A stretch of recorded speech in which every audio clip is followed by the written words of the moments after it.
Hey guys, and welcome to Littleblckbook91. Yes, it's going to be one of those fabulous conversations in a few minutes. I am going to be joined by Aaron from the Never Ever Meets, yes, season 1. It's going to be an interesting conversation because we get to chop it up, find out a little bit more about him, and find out about his journey and connection with Jodie from the show. Listen, it's going to be great. I can feel it, that we're going to have some deep introspective moments and really get to understand Aaron's perspective and why he decided to go on the show and why he journeyed with Jodie as well. So if you love great conversations and you want to be able to be understanding of his journey, this is the place to be. Please keep it cute, classy, and kosher in the chat as well. And as always, like I said, you know what I mean? Keep it classy. Okay. All right. Don't play around in the chat. Okay. We don't want to move mad. Okay. All right.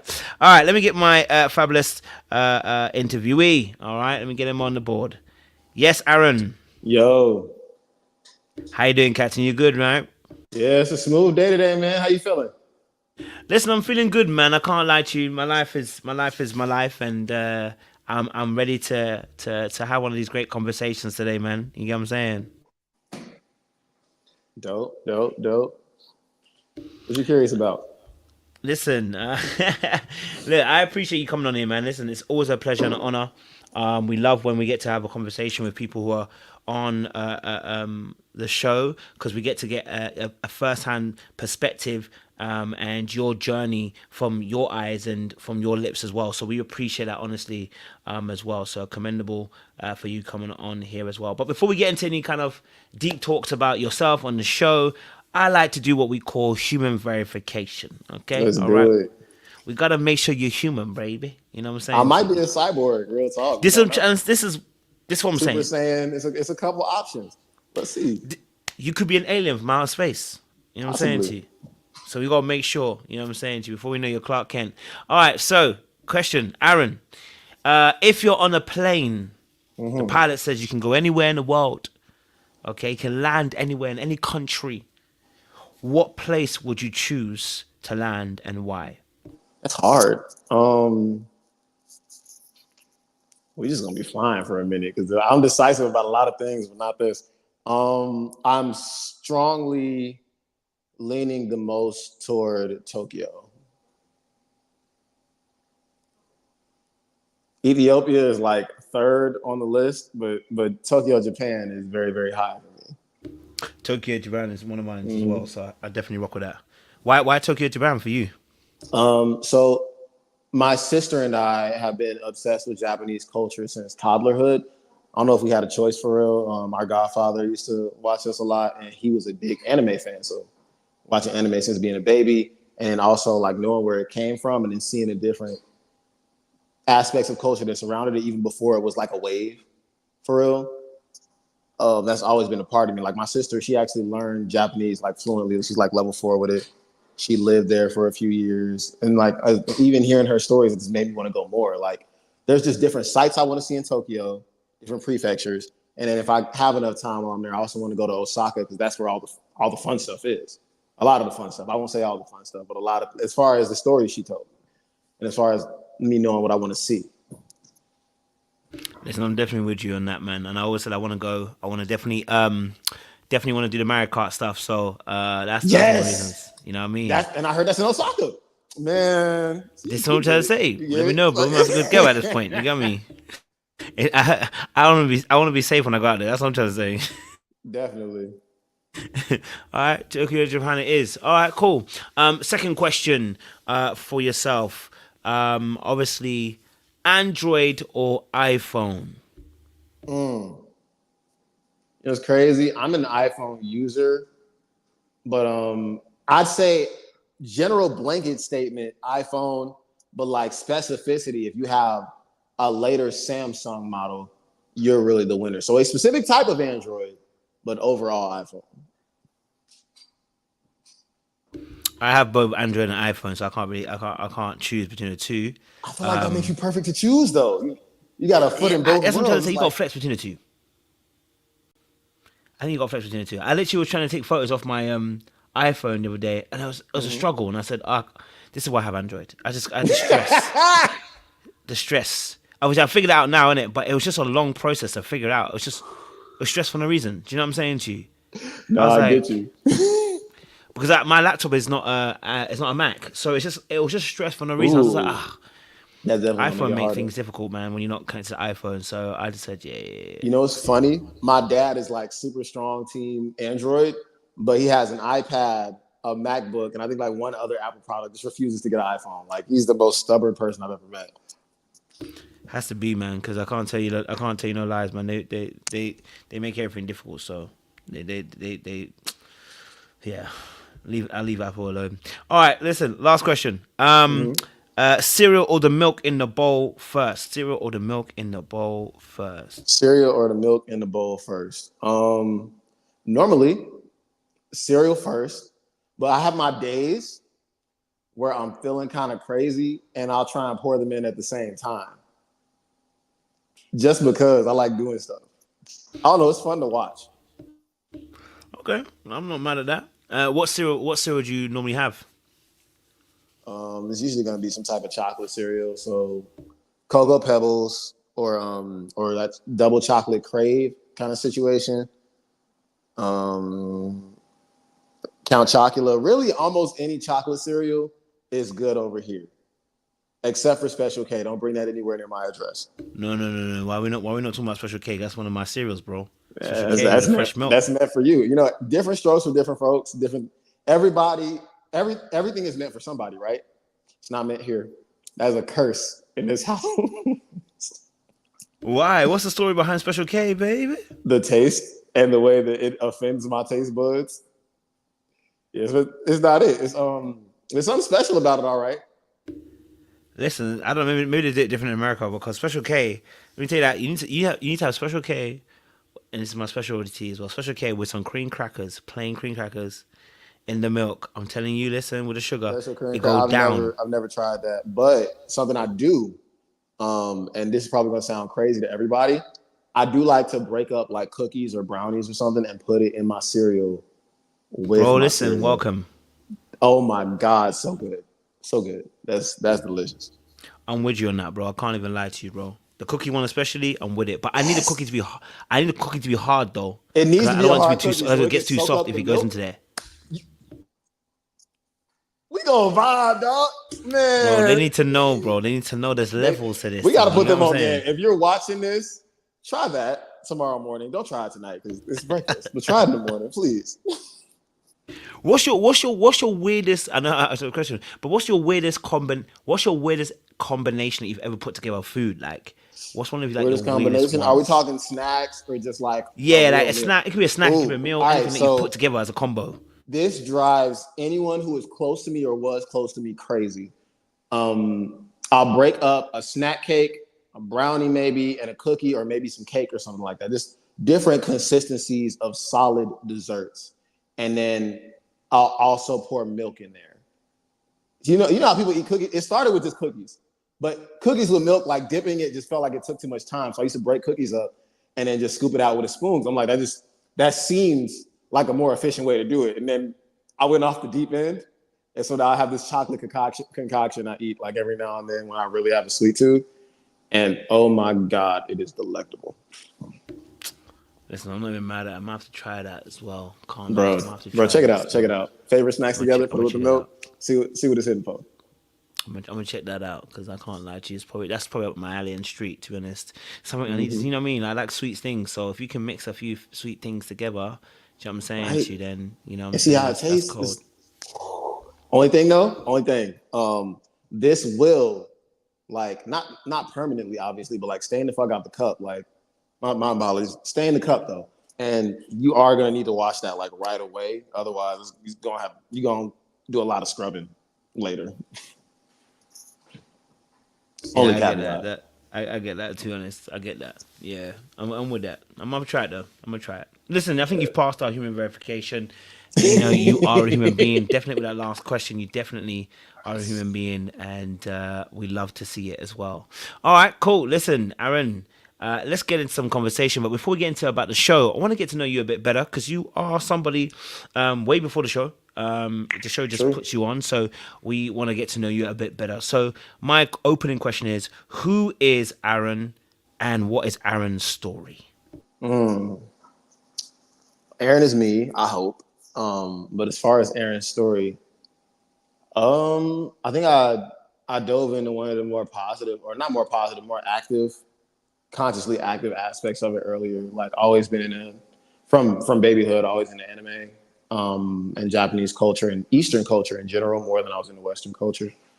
Um, Beyond that, my parents were young. They weren't teenage young. They were just beginning of adulthood young when they had my sister and I. So they did their best, but obviously you're gonna make mistakes as a parent anyway, especially young when you're still trying to live your life because they're both young, attractive people. So they really trying to live, and then they would try it, it wouldn't work. I think watched my parents try to work it out a good 3-4 times before they were like, yeah, nah. But honestly, my sister and I always thought like, yeah, y'all really don't mix like that. Um, what else? My sister and I were raised like twins. I actually not it's not like me too for real, but like I've had like 3 different female babysitters that probably crossed some boundaries. Not probably, definitely crossed some boundaries they shouldn't have crossed. I waited till I was 18 to tell my mama about it. I think that probably plays a big deal in who I am as a person now as well. And then also, there was a period of time where me, my mom, and my sister were homeless when I was like 8-ish, which is close to the age my son is now. Um, I always asked my parents like why, and they had conflicting answers. I felt like I got my answer to that when I was older. My mother was really overbearing, um, like very overprotective, very like live in a bubble, but also she was a little bit aloof. Like can't really explain it too much. It's difficult to articulate because on the one hand, it's like, oh my God, my baby coddle. But on the other hand, like let's say I'm like trying to be all up under her in her space, which my son does to me now. And it's kind of like, boy, get out my face. On the other hand, my dad was very do-it-yourself, very hands-off parenting, very independent, but at the same time, very affectionate, very, oh, kids can lay up under me, whatever. Um, that was a very interesting opposite and balance that helped make who I am today. I was pretty lame, honestly, up until about 8th grade. Like very much bullied. Um, I was small but strong, but I had glasses. Pants were flooding, so you could see like my whole sock, like it was a Michael Jackson concert. Um, I didn't really start gaining popularity until one, anime started getting cooler, but in two, I had a really nice body by 8th grade. So it was just like, okay, we can hear what you say now. And then in high school, was when I like started peaking with popularity and looks, and that's when I started spending more time with my father because my parents live separately. So I'm like hanging out with my dad a lot. We're working out. I'm learning different aspects of what it is to be a man, and also this is when I'm interacting more with people now because suddenly there's more people that want to be around me. So I'm kind of navigating between social anxieties I have from being lame to, oh, now girls think I'm cute. Oh, now people find the fact that I look like this and I have these interests to be intriguing and different. Um, I knew I definitely didn't want to go to high school in Chicago, not high school, but college in Chicago. But I did want to do music still and other creative things. So I decided to go to Clark Atlanta for college. That's a school in Georgia, by the way, if you don't know. So it's very far from Chicago, which is where I grew up. I went down there and I was campus famous for a while. That was fun. Second semester of college, all the way up until I was 26, I was with the same woman who was my ex-girlfriend, was the mother of my child. And this woman actually, it was like the second relationship I've been in, but the only adult relationship I've been in up to my mid-20s. She's very emotional, very affectionate, very clingy. Well, she was only clingy like the first year or two. After that, it was more so just like we lived together and it's like whatever. But it was certain things that I really enjoyed about our relationship. And there's other things where it was like, okay, we lived together from 18 to 26. I would like to live on my own. I lived with my sister and my mama before that. There were certain aspects of who she was that are the exact antithesis of Jody. They're opposites. So later on, after we broke up and I'm seeing the type of person Jody is and being literally the opposite of the person who I was last with and being similar to me in a lot of ways from what I saw, it was like, okay, this girl's interesting. And she be taking half naked pictures. Let me slide her DM real quick. So that's how we moved from ex-girlfriend to Jody. And it wasn't like immediate either. It was a couple months for sure of playing the field before I just went in her DMs. But I think the initial attraction was someone so similar to me, but so opposite of whom I last dealt with. It was like, oh, what's up with you? It's pretty inclusive synopsis, I would say. There's a lot of like different details or whatever kind of combed over, but more or less that's me. No, I appreciate you sharing that, man. Thank you, man, because it was good little synopsis up until where we are now as well. And there's a lot of things I want to even talk about because what you shared is quite deep and everything as well. So obviously, just you said obviously the antithesis of Jody, and obviously you're living together with your ex-girlfriend. You had lived from 18 to 26. But you also kind of mentioned a lot about your childhood as well. The fact that you were raised with your sister. It's like it's almost like your twins. Basically, you watched your parents work it out 3 or 4 times. The fact that you had 3 babysitters who actually kind of you felt like crossed the line, but you didn't let your parents know, or at least you didn't let your mom know until you were 18. Neither one. Yeah. Oh, say. I didn't tell either one, so you had it right. Yeah. Okay. Oh wow. Okay. So you've had to hold that in for a little while. You said obviously your mother was a little bit overprotective, but at the same time when you would get close, then she would kind of push you away. You mentioned obviously but you could get close to your father, and then you kind of mentioned about how you felt like you were a little bit lame into the 8th grade, and then you kind of peaked in high school for yourself, and you were spending more time with your father. And I guess that kind of probably brought more of a growth for you as well. I guess I want to start from the very beginning, right? Okay. Because obviously, like I said, parents, you were young. Parents, were young also having you. They're trying to figure out themselves, probably trying to figure out how to be parents at a very young age as well. Tell me a little bit more about that, what you kind of experienced growing up in the household then. So before, it all breaks apart and everything. Tell me a little bit more about what you experienced from your lens, your eyes. What was that experience like growing up in that household with your mom and father? There's a lot of anger for sure. Because how you gonna leave me with these kids? You feel me? It wasn't always like I'm equal back and forth between both houses. It was more like my dad was like every other weekend plus whenever he could, for real. Because he's trying to get established financially. And so is my mom because she doesn't have him and his stability in the house or out of the house. So a lot of yelling, a lot of upsetness from my mom's side, anger towards him for putting us in this position. Every now and then when I reminded her of him, that there was definitely some issues there. But I mean, part of it is nature, part of it is nurture. It just is what it is. Like I said, a lot of my memories from early childhood are my sister and I, for real. Just the two of us, just watching anime or going out or watching just a lot of people don't know what this is, but VHS, like cassette tapes in the living room. If it wasn't anime, then it was those orange Nickelodeon cassette tapes or old Disney movies. And that was a strong part of it. I used to hang out with my cousins a lot at my grandmother's house. Both of my grandmothers, really. My mom's mom, I would hang out with, like, it was a bunch of people my age. Like, it was, I think, like 8 of us about the same age. And all of our parents were young because they're all cousins. They're just out here being fast in the ad. But a lot of my male cousins, yes, they did pick on me, but also I was the youngest. This is what it was. But they also happened to have an interest in anime. So it was an interesting dynamic with them. And then my dad's side of the family, nothing but women. I am the only male. Bunch of female cousins and my sister and my auntie and my grandma. My dad was another guy, obviously. But if I'm with them, I might be with him or he might be working somewhere making money. As far as like adventures with my mom, I don't know. She used to take us like on her shopping expeditions, and my dad would take us a lot of fun places. Like my dad was definitely the fun parent by default, but also I remember going to a lot of construction sites and having to learn what he does. And every now and then he'll like pay me to learn something so I can actually pay attention.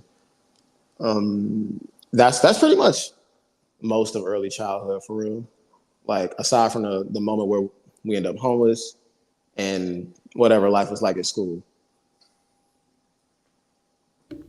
I appreciate you sharing that. Obviously, like you said, growing up in a household, then a lot of I guess the good moments as well with you and your sister watching anime as well, which is really cool. It's nice to have that relationship with your sibling as well. And for you, like I said, obviously you grew up in a household where there's a little bit more, there's a little bit of tension, I guess, the anger, the tension, and you kind of explained it quite well. Obviously, the frustrations in terms of having to raise kids and the financial constraints as well. In that sense, how did that impact you though? So like obviously having to witness that, having to see that, having to feel that tension, how did that impact you? I would say definitely on a conscious level, it just made me realize like one, I don't want them together because whenever they're together, they argue. But two, I don't know. I think that probably skewed my view on relationships for sure. Mine and my sister's, because I'm not gonna put all her business out there, but neither of us. At least my sister was looking for a boyfriend, but at the same time, she doesn't take relationships too seriously. It's probably been like one guy, 2 at the most, who she's really liked, and the rest is just like I could take or leave y'all for real. And she be on some P shit. She be playing with it. Me, I didn't want a relationship at all in high school. Like not for real, for real. I did still want to talk to girls. I just didn't see the point. And then in college, I did want a relationship eventually after college, like maybe like 26, 27, but accidentally ended up getting into a monogamous one. But I had certain views. So like on the one hand, I didn't really want one, but on the other hand, it was like, well, this is what normal people do. You know what I'm saying? You like somebody and they check off a certain amount of boxes. And if they're loyal to you, why not be good to them in return?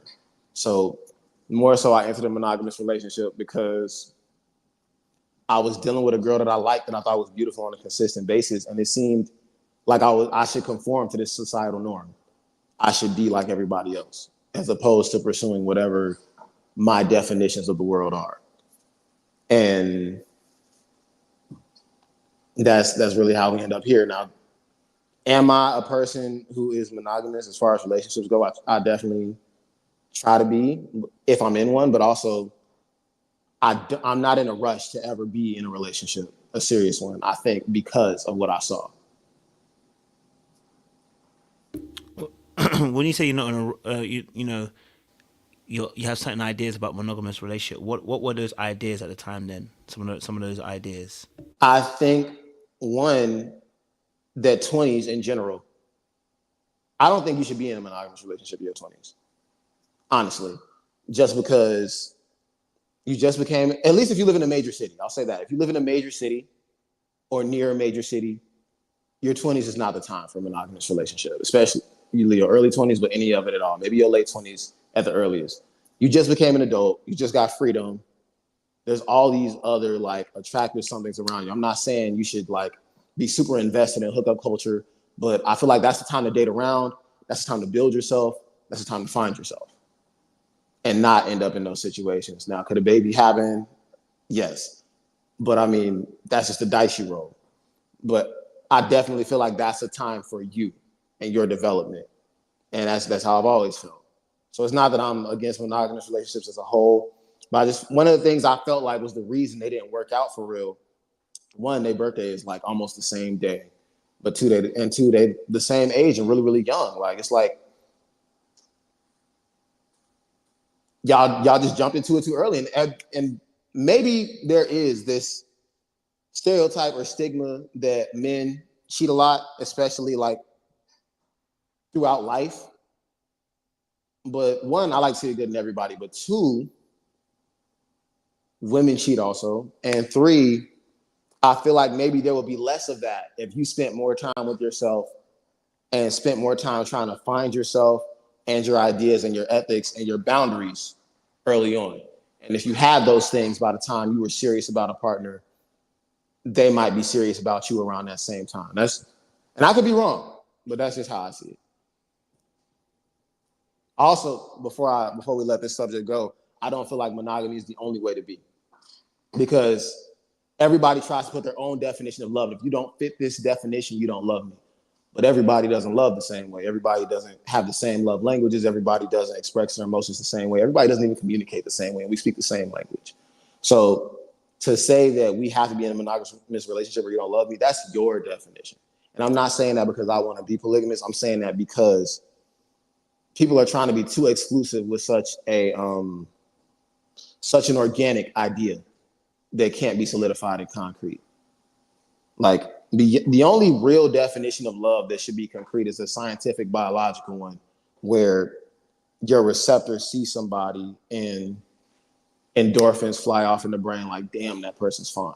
Beyond that, it's your own definition. And if you knew how to communicate well enough, and the other person you're speaking to does as well, that's really the time for y'all to discuss what y'all both think love is. And that should be something done in the dating phase before y'all decide to make it official. My bad. That was ranty of me. No, well, definitely intriguing to kind of hear your perspective on that. I'm not mad at that. I think that's an interesting perspective. There's parts I agree with, parts I would love to explore a bit more, but I definitely don't disagree with some of the points that you made. So it's intriguing to kind of hear your perspective. Obviously, especially we now know a bit more of the background, I can understand why some of that thought process comes on. You obviously, spoke about obviously the fact that you personally, obviously, you mentioned it. So I guess obviously it was an important moment for you, being homeless at 8. I want to kind of know from your perspective, why was that so impactful for you? Because you've mentioned it in your story. So why was that such an impactful moment? What was that? What was happening at that time for you? I think it's just because I really wanted to understand as a child. And it was something that I thought about for years. Like for the next 12 years, maybe, it was something that was on my brain. I couldn't fathom it because on the one hand, it happened because my parents decided to move in together. One of the times they tried to work out, they tried to move back in together into one of my dad's houses. So they're trying it out. Life is cool. Life is great, actually, for me. Like, I didn't have my own room. I shared it with my sibling, but it was like my cousins came over all the time. The house was so cool. I love the neighbors. My 8th birthday party was hilarious, looking back. And it was just like out of nowhere, the ground rips asunder under you and you're falling and you don't know where you're going to land. And when I asked both of them, the fact that their answers were more so blaming each other than trying to help me understand. I mean, granted, I'm also contribute to that with them being young, but it was just like, I just want to know what's going on. And so I felt like I never had an answer until I was like maybe 21 years old, and I had to go through life on my own to decide if I had the answer. And I have my answer in my mind, but your reality is not everybody else's reality. So I think I found a way for me to accept that this is more than likely what happened based on what I went through and based on who they are and their characters.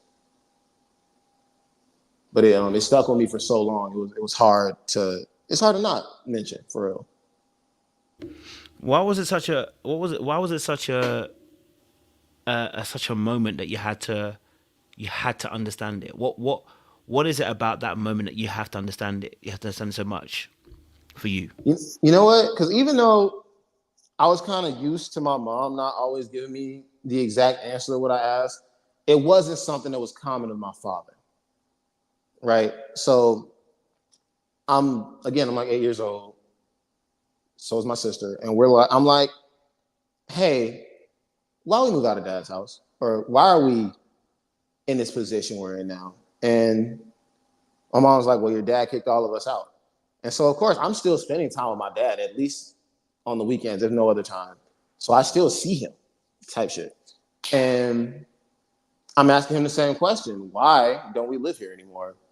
And his answer is, well, I only kicked your mom out for whatever reason, right? He said the reason is just, I don't think that was the reason for real. But he said the reason, and it was like she said she was going to take y'all with her. Which, she's a custodial parent. She has the legal right to do that. So it's just like, okay, could have been either one of these. And it bugged me that I didn't have a complete answer. I like having answers. I like there being a logical way to articulate something. And here's the layout, like broken down on a molecular level. This is what this is. This is what this means. And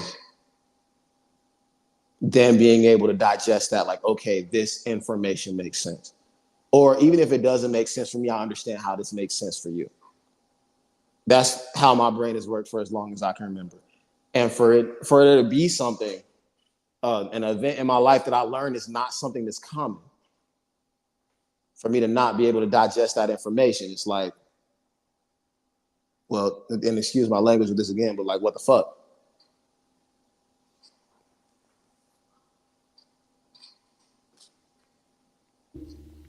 I get it. I mean, I get it. You're a person that needs to understand the whys of a situation, right? I do, very badly, very badly. So obviously, in the end, you have to kind of, I guess, make do with the answer that you got in that sense. But I think, obviously, I guess I like to forget the why too. So we're both in the same boat, right? Gift and the curse, gift and the curse. You know what I mean? Yeah. So we're in the same boat. I guess obviously I'm just trying to. I'm wondering why it was, because I know that obviously you have to understand it, right? I guess obviously my perspective is what was it that was sticking out to you though? Because I get it, like because obviously you end up being homeless, but what was sticking out to you that you had to almost understand it, like for you, like because it seems like it's something that you had to grasp and get it, which I get that part. I'm like you, but why was that such a moment that you had to understand it? What were you searching for in that sense? Because it almost seems like it was something else that was for you. You were trying to. There's something else there's a reason why it was so touching for you in that moment. That's why I was actually trying to understand. None of it made sense, man. Like, they each have their own places, right? And then y'all trying this family thing, and we live together. And when I really think back on it, both of them was kind of doing dumb shit that was like just not clicking in my brain at the time. It was wrong. But I don't know. Even though I actually preferred them being apart, it's like we just became one family. And as much as I don't care for y'all two to be in a relationship as a whole, again, it was a long time before I started going against societal norms. We were normal-ish. Y'all not married or anything, but it's like we'd be having family holidays. We have family movie nights, family game nights. It was like everything you see on a Disney screen damn near for like maybe a year. And, obviously you have moments of kids irritating the parents and things like that. And it's like, we're finally one whole piece. Next thing I know, I look up and it's shattered. And no one can tell me why. We were finally normal and now we're not. And no one can tell me why. And all I've ever asked since I started speaking to you guys, because side note, I actually didn't speak to adults at all until I was 4. Well, my dad, but no one else. Um, I'm asking you why, and no one can tell me. No one can summarize this for me beyond just pointing fingers and playing the blame game. Like I care whose fault it is. That's not what I asked you. That doesn't help me understand why my world had to change. But yeah, here we are.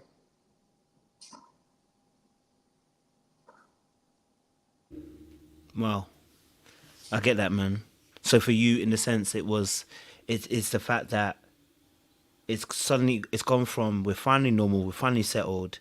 You know what I mean? Okay, maybe I didn't want you guys together, but okay, y'all are making it work. And then now all of a sudden, that dream comes crashing down, but nobody's actually explaining why it's broken down the way it has, or the why we're now homeless. Like you said, things are not adding up in a sense for Yeah. you. You know? Wow. That's quite heavy. Yeah, but I mean, like I said, on the one hand, I got my answer. I actually got my answer in my own life experiences. But also, if I like look back and I really break down everything that I realized was happening around me, it was an inevitability, for real. Very unlikely that it wouldn't have gone that way. Maybe it didn't have to go like the homeless way, but like the whole normal thing, lasting, it wasn't gonna last. Is there an underlying belief now that your relationships will end up the same way, where there'll be a reason, there will be no quote unquote reason or understanding of why the relationship goes pear shaped and it doesn't work? Is there an underlining, deep seated, maybe kind of thought that maybe that monogamous relationships might go that way for you, or go the same way that it went for your parents in some shape or form? Yes and no. Um, I would say that's why I try and seek out people whom I have a great deal of commonalities with. Because when I'm dealing with someone, and this has been my thought process in adulthood, because I've only one official girlfriend as an adult, but plenty of women that I've dealt with. Not plenty like, I'm just out here getting the craziest bodies, but like plenty of women that I've dealt with while dealing with an individual. I don't know if this is common or not, but I definitely try and think out how much sense this makes, if this is going to end well. And I would definitely say a strong 90% of the time when I do that, it's like, this isn't going to end well. I'm going to enjoy the ride, but this isn't going to end well. It's not, because this reason, there's no way we're going to actually end up together. However, you kind of fine, and I'm enjoying this right now. So I'm going to see what's up. There's only been 2 occasions for real where I didn't think so. And even those didn't work out, which it didn't destroy my faith in the ability for things to work out. I still follow that same cycle, because that's what makes sense to me. Finding someone with whom I have a great deal of commonalities with, but also a good compatibility with. But it doesn't always work, clearly.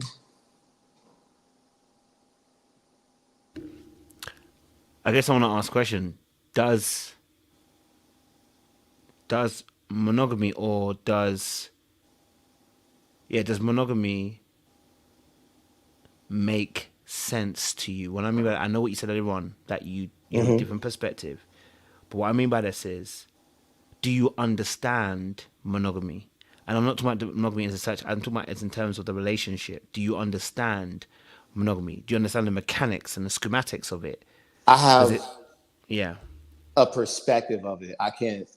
It'd be difficult for me to say I fully understand it. I have my perspective of it. So if for a long time, I kind of felt like it just seems like and a lot of people might feel this way. I don't know if I entirely feel this way now, but I was just like, it just seems so unnatural to be attracted to so many people and just be with one person forever. And like, you do that, especially as the world is evolving. Like, yeah, they did that back in the day, but like, they didn't even really do that back in the day. It was just they did shit in secret, and it was harder to find out their secrets. But for me now, especially with being somebody who actually likes to go to the gym and have routine and discipline in my life, to me, what monogamy seems like is finding somebody who like makes sense and like maybe not 100% make you happy, but y'all can meet each other like 80%, right?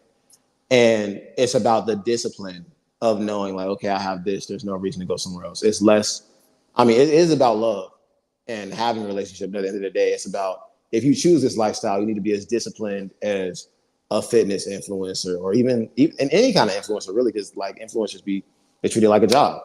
And there's a certain amount of discipline that goes into it. Someone who has routine in their lives that they do not deviate from, because they realize that whatever that routine caters to is a necessity. It is the analogous of that, but for amorous relationships. Yep, I understand that. You know, I definitely get the perspective and where you're coming from as well. I'm intrigued to find out your thoughts as to looking back. Obviously, like you said, you had a moment where, for instance, your mum was kind of overbearing, overprotecting, but at the same time, kind of rejecting as well of you when you did get close.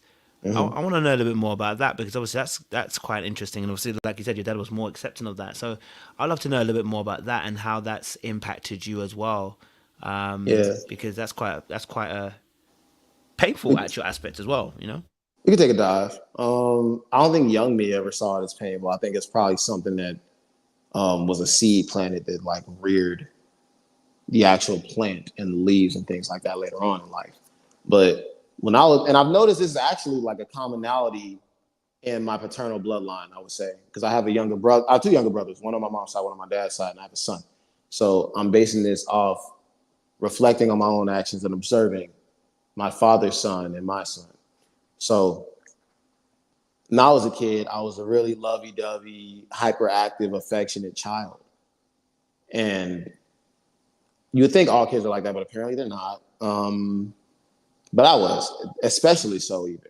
And I loved to like be all up under my parents. Like, I don't know, I guess I wanted to live in their skin or something, but I used to always want to be up under them until I'm playing my video games. Then y'all can leave me alone. But I really want to be all up under y'all. And so relentlessly, even, I would just be all up under my mom, all up under my dad, all up under my godfather. And I just wanted to be close to them. And when it came to my mom specifically, it was more like, get out of my space. It wasn't always in a mean way either. It was just like, move. And at the time, I really didn't care as a child. It was like, okay, I'm gonna be back in 5 minutes. I don't care, whatever. I'm a kid. Kids, you don't really perceive that. You just living your life. It's not much to anything. But as an adult, I think it definitely gave me a certain coldness and distance, even as a teenager, for real. I often have to express to people I like to be alone, really. I do have somewhat of a social battery. You can see an extroverted side of me for sure. But my happiest place is being alone in my routine. But at the same time, I also do love being around my kid as well. I just love being alone. And girls I would talk to in high school, or even when I got in that relationship from early to mid adulthood, well, early adulthood, mid-20s, it's still early adulthood for me, for real. There was that coldness and distance. Meanwhile, there was her trying to get close to me and chipping away little by little and succeeding at that task. It was just like, why are you like this? I don't know. I just like being alone. I like having my space. Never really thought about it. And then also my son, he is the same way that I was as a child. So likes to be all up under his parents and our skin, things like that. And I realized that as far as parenting is concerned, I'm a mix of the two.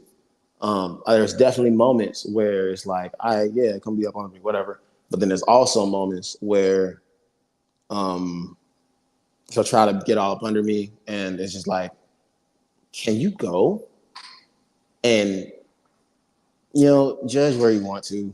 It's just, I don't know. I think it probably a conditioned reaction. It's not on purpose. It's not like I hate spending time around my kid, because I don't. I actually love it. We have the most fun together. And like I said, there are times where we are all up under each other. It doesn't matter. But then there's just that other side where it's like, bro, can I breathe? It's probably, so between me being distant from people in general and liking to be alone, and that maybe 40 to 50% of the time where my son is all up under me and it's like, give me my space, those are probably the two most recognizable ways that I've seen it manifest itself in my everyday life. First of all, I want to appreciate the honesty because I think a lot of people might not be honest like in that way that you have been. That is, I appreciate that honesty because I think there's healing and there is also an aspect of being able to be so aware that allows other people to be able to understand you and have empathy for you as well. As well. I definitely, understood and empathized with you in that moment when you said about, having those moments where you wanted to be close to your parents, at least specifically your mum, and then you felt like, that she was like she wanted her space. You know what I mean? I can remember some moments when I was young as well that maybe my mum might not want her space, but she'll tune out. So she's not really paying attention. You know what I mean? Or go to my dad and he's not really paying attention, or he wants to do his work. So he's not attentive to me. You know what I mean? So you kind of then end up kind of learning that, okay, leave them alone. You know what I mean? Like, leave them alone. And so I ended up becoming very self-sufficient. You know what I mean? No point trying to rely on parents for my emotional needs, and I ended up kind of, I guess, probably putting the emotional needs aside and just learning that life is just about getting stuff done. We ain't got time to really delve deep into these emotions and stuff like that. But you said something really interesting, right? And my brain was like firing these neurons, boom, boom, boom, boom, as you were speaking. And because it's intriguing that in your situation, the pattern is repeated. So, for instance, like you said, you experienced a situation where you grew up and the parent, caregiver, your mother, wanted her space. And then you realize, without even trying, you are similarly having the same energy, right? You need your space, right? So in a sense, it's a repeated pattern. And then it made me think, because obviously you and Jodie situation, she gives off that same energy, my perspective anyway, that she needs a space. There's definitely there's some of that there. Yeah. So I was just my neurons were going off like, okay, I can see the patterns of what's happening here for you, but I want to keep it back on you because, like I said, I think this is really powerful. Obviously, you've gone through a lot in that space, right? So I don't know if you wanted to kind of chip back on that, what I just kind of said before I kind of asked another question in that space. I mean, before we move on, low key, we could touch on the Jodie subject a little bit, because I remember in episode 2, everybody was looking at us crazy because she wanted to. I think she was like painting her nails or something. I'm in like the hot tub or pool or whatever, and they're like, "What's wrong with y'all?" And it's like, I've waited my whole life for space. It just so happens we're in a mansion in LA and we both want our space at the same time. Because remember, I search for people with commonalities. So it's like, okay, that worked for me. Never had this. Like, we cool, we together. We can also be apart. That was, to me, it started off feeling like a perfect balance. But yeah, it's definitely a strong coveting of my own environment that is either A, isolated, or B, entirely under my control if I can help it. Do you feel you're most safest? Okay, let me say this. Okay, like do you feel you're most safest when you are in isolation, when you are on your own? Is that the most comfort that you have? Yes, for you. Okay. I'll definitely say so. I understand that.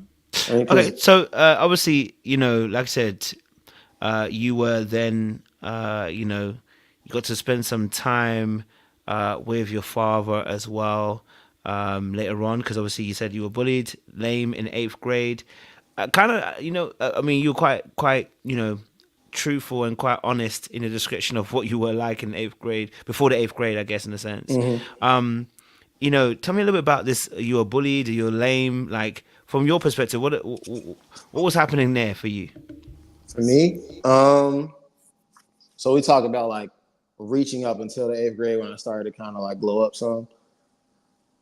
Every now and then it was getting pushed around, a lot of like teasing and jokes and things like that. And of course, I don't know if this is like this everywhere, but certainly in American culture with young Black kids. Of course, everybody teases everybody, but for me, it was a more sensitive thing because it felt like I was like an easy target that everybody would jump on. So it's like it's not just one or two people, or it's not just like a specific friend group or something like that. It's everybody just on my ass. It's like, all right, well, dang, can I breathe? Eventually, there was this defense mechanism created to just like make the jokes back. That's everybody, right? And I'm being general when I say that, but it feels like it's everybody, where everybody gets that defense mechanism, like make jokes back. So of course, I started making jokes back, and a lot of them started to be funny, and of course, that's cool. But also, even with having that and being able to bond with some of people, some of them, it's just lighthearted fun. But then others is like, no, we really on your ass. So it's like, all right, take that one to the chin. Anime is weird. Why do you watch that? Why do you look at that? You're abnormal. Your glasses, they make you look like Arthur. Your head shape makes you look like a bird. Pants always flooding, extra skinny. Like it was so many jokes. And then I used to get like a bald fade, so I was like a bald little kid. Not for real, but yeah, that didn't help either. It was so. I guess because I was such an easy target, it was so many things to pick on. And then also people would push me around as well because I was so small. So it was just like, take my seat at lunch. I remember some kid took my seat at the lunch table. Like my lunch is still there. He took my seat and I physically tried to move him, but he was bigger than me. And it felt like I popped my shoulder out of place. Like defenseless little skinny kid. And it felt awful. It made me feel, not just that moment, all of it made me feel embarrassed of myself for real. It was just like, what the craziest thing was though, I don't know if it literally fucked with my confidence because when I went home and I looked in the mirror, all I saw was handsomeness for real. I was like, man, these people at school really just can't see. Like they're blind, and that's so sad. And it might sound funny to hear it now, but like that's what I really thought. I was like, they're crazy. Because look at me. But the me I saw in the mirror, obviously, that's not gonna be the same me they see. They see me from their perspective. I see me from my perspective. So whatever. But it was just, I don't know. There was this self-love somewhere that was like, yeah, nah, we that guy. We in larva form. But it was also that part that was like, damn, maybe I should keep more of me to myself. Maybe I should have that defense on ready for when people try and say something to me or try and do something to me. I don't like the fact that I'm small and I couldn't move this guy out of my seat. Granted, had I moved him out of my seat, it would have been a fight. It would have been a whole escalation when I really think about it. It probably went the best way it could have, even if that meant bad for me. But that lean between that and me watching, I feel like you do watch anime, low key from something you said earlier, but a lot of them train, right? So took karate, took a little bit of taekwondo, did a lot of like push-ups and sit-ups like all the time. Used to wear leg weights around the house. Like I really was trying to boss up. This started happening when I was like 9 or 10. I really was trying to be him type shit. And of course, my calisthenics workouts was definitely something to behold around the house. Eventually, my dad takes me under his wing. And he's like, yo, let's lift the weights. Next thing you know, came back the next school year or that last school year before going to high school. And it's like, bro, are you on steroids or something? Like, what happened? Like, it was just like for me, I'm watching this. I have one, I already think I'm handsome. Two, I'm watching my muscles develop like Midoriya and My Hero Academia. But for them, it's like in the blink of an eye, this skinny kid with glasses that everybody was bullying before. Even though we all dressed in uniforms, he's now somewhat dressed like someone who's more difficult to bully. Now his body's kind of big. Like, who are you? Different person down there. And I got to see firsthand, people change how they treat you based on your aesthetic and how they perceive you. Because the energy, yeah, some people still try to like make their jokes, or whatever. But I remember I had that defense mechanism where I made jokes back. So that's out the water. You can't push me around no more. I'm huge for my age. Not like height wise, I'm average height, but like definitely like muscle wise, I was huge for my age. Like now it's like I'm competing with top athletes around my age at the school at least. And there wasn't anything anybody could probably tell me that year for real. The only problem was maybe my haircuts, but hey, we gotta have our flaws somewhere.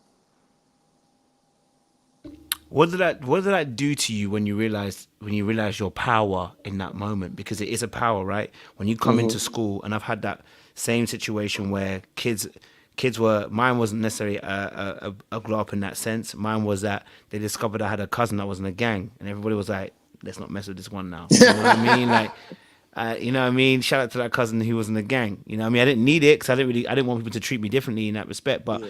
now suddenly the people that were trying to do things to me weren't doing it anymore. So what was that like for you when you finally had the power in your hands now that, you know what? People can't push you around no more. People can't just do whatever they want. What was that like now coming into that space where you now have power in your hands?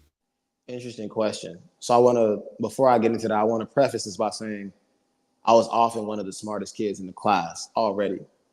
So I already had a certain ego to me because no matter what they said, what they could never say was, I can outsmart Aaron. Never. Or anything that could down my intelligence, it will never be said by somebody who went to elementary school with me, at least not from that time period. So already I have a bit of an ego.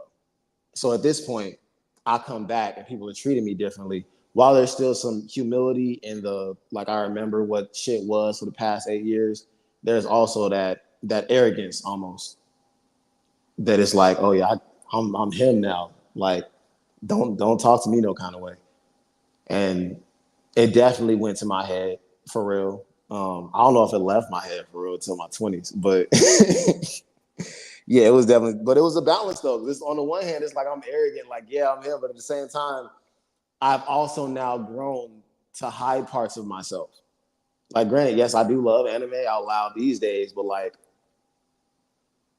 I would only talk about it with other people who I knew were confirmed to like it. Beyond that, I wasn't talking about that. I wasn't talking about any of my interests for real, because I'm not the stereotypical archetype of a black male in general. So I already don't have a lot in common with these people, but the things I do like, a lot of them don't fuck with. Yeah, no. So it was a combination of hiding parts of myself on some superhero type shit, and um, feeling really good about the parts of myself that were right in front of them they couldn't ignore anymore. Talk to me a little bit about this hiding yourself, please, because I think that's Yeah. powerful. When you say you had to hide parts of yourself, what do you mean by that? Hey, shout out to your son. I love my hoodie too. You should get him one for sure. But hiding parts of myself. So one, I don't like sports for real. Um, I play them. I like going to see basketball in person live, but I don't follow them like that. I don't care to, for real. So like, it's a lot of guys that be coming to school talking about football and basketball, and so to assimilate, there's either that avoidance, like I'm just not going to talk to people at all. But if they're trying to include me in the conversation, now I gotta lie, because I don't want to tell you that I don't watch these things. And typically, for whatever reason, my intuition was just on point with whatever I said. They'd be like, "Yeah, uh huh," and in my back of my head, I'm like, "Wow, that worked." Don't like sports. But I did play them. I played sports. So basketball, tennis. I was never good at basketball. Football, wasn't good at that either. Wrestling, boxing. I did a lot of sports. But I did not like them. Not watching them anyway. So guys are talking about sports, can't relate. Guys are talking about sneakers, can't relate. I never really was a sneakerhead for real. Every now and then I see a shoe and be like, oh, that's it. But for real, like they'll like know the names, the gear, everything else. And that's a conversation I just could not relate to, could not feel a part of myself in. I might have engaged in it for conformity purposes. Because again, remember, I told you earlier, there's a lot of societal norms I thought I should conform to that did not belong to me. Um, what else? What else? What else?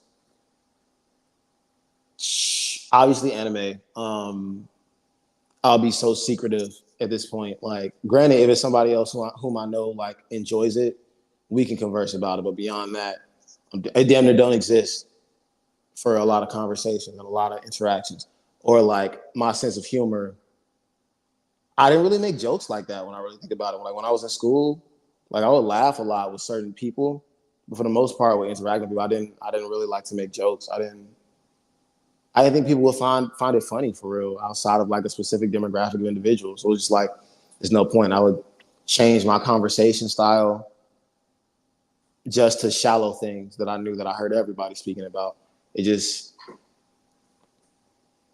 it seemed like none of you get me anyway. So there's no point in y'all. If you don't get me, there's no reason for you to give you me. What's the point? And that lasted a long time too. That wasn't just then. Like, granted, I was a little bit more of myself in high school. There was still like change conversation or code switch based on who I'm around.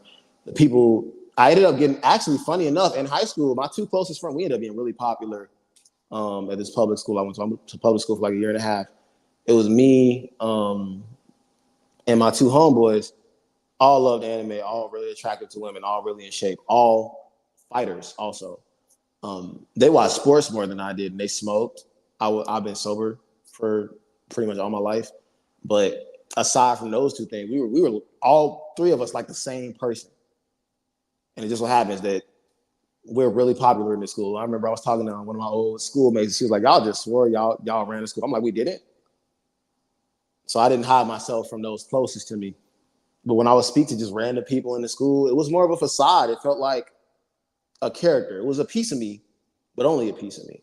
So like it was a really charismatic piece, and that's all you get. You don't get the deeper stuff. You don't get to know like what I really like to do, where I really like to be. Like any of that wasn't for people. Even in college, I grew out of that shell during college, but it started off like that as well.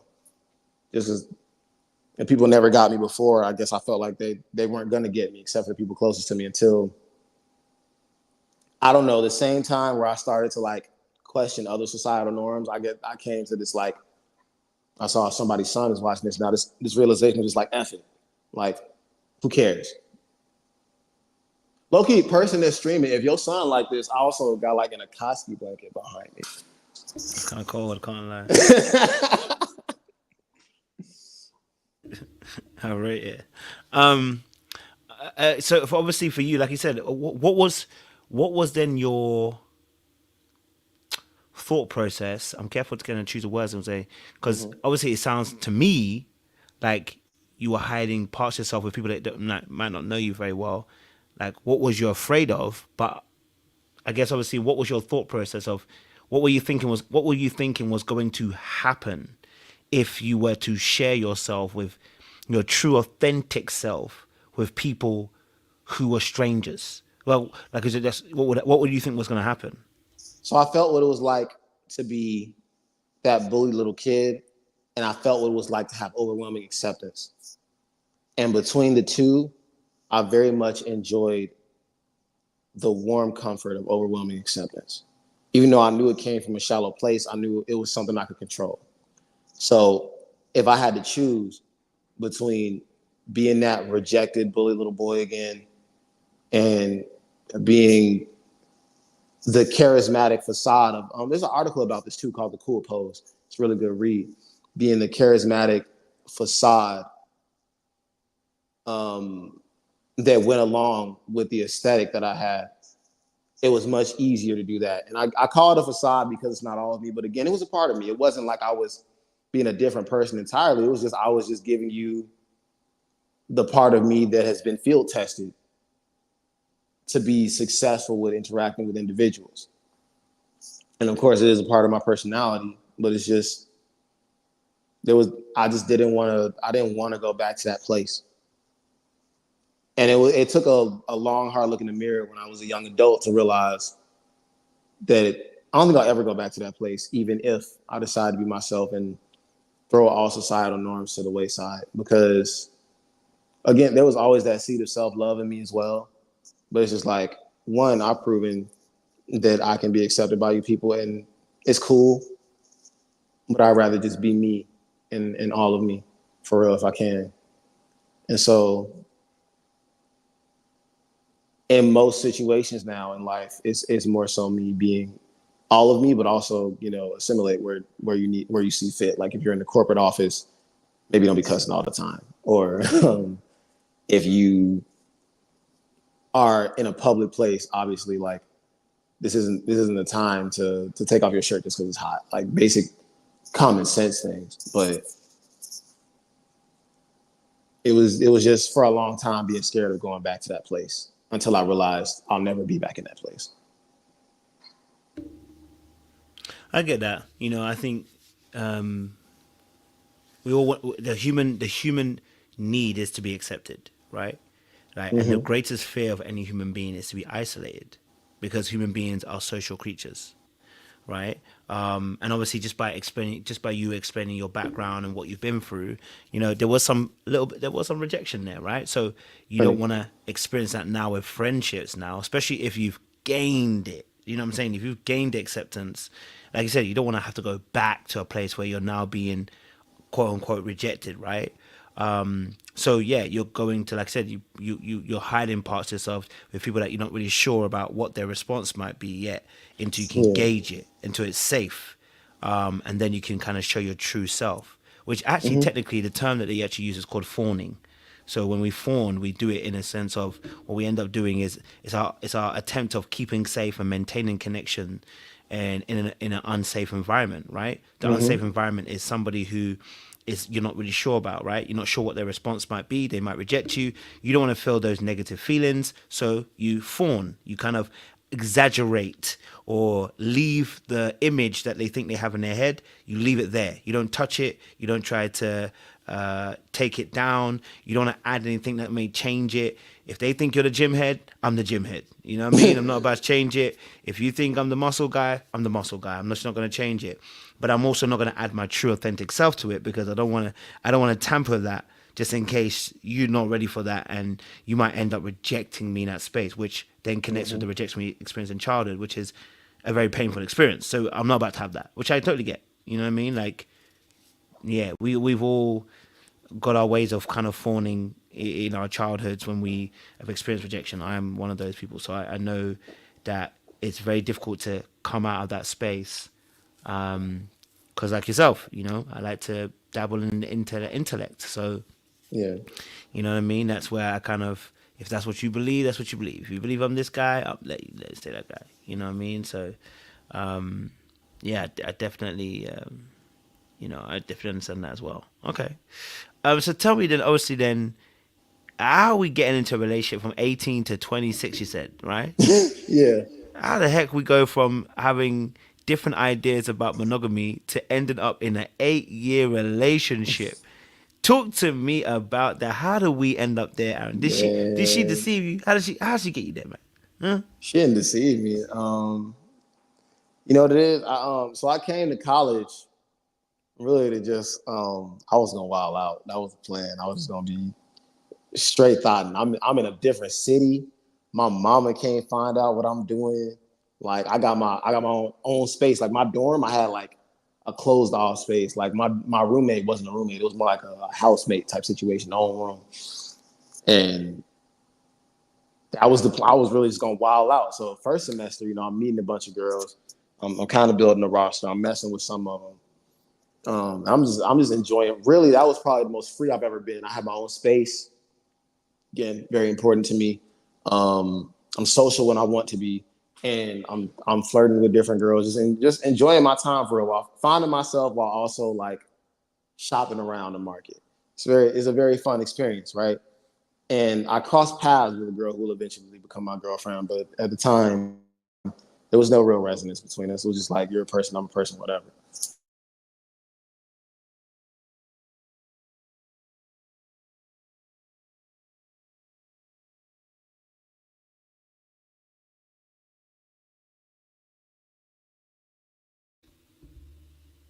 Damn, did I lose him?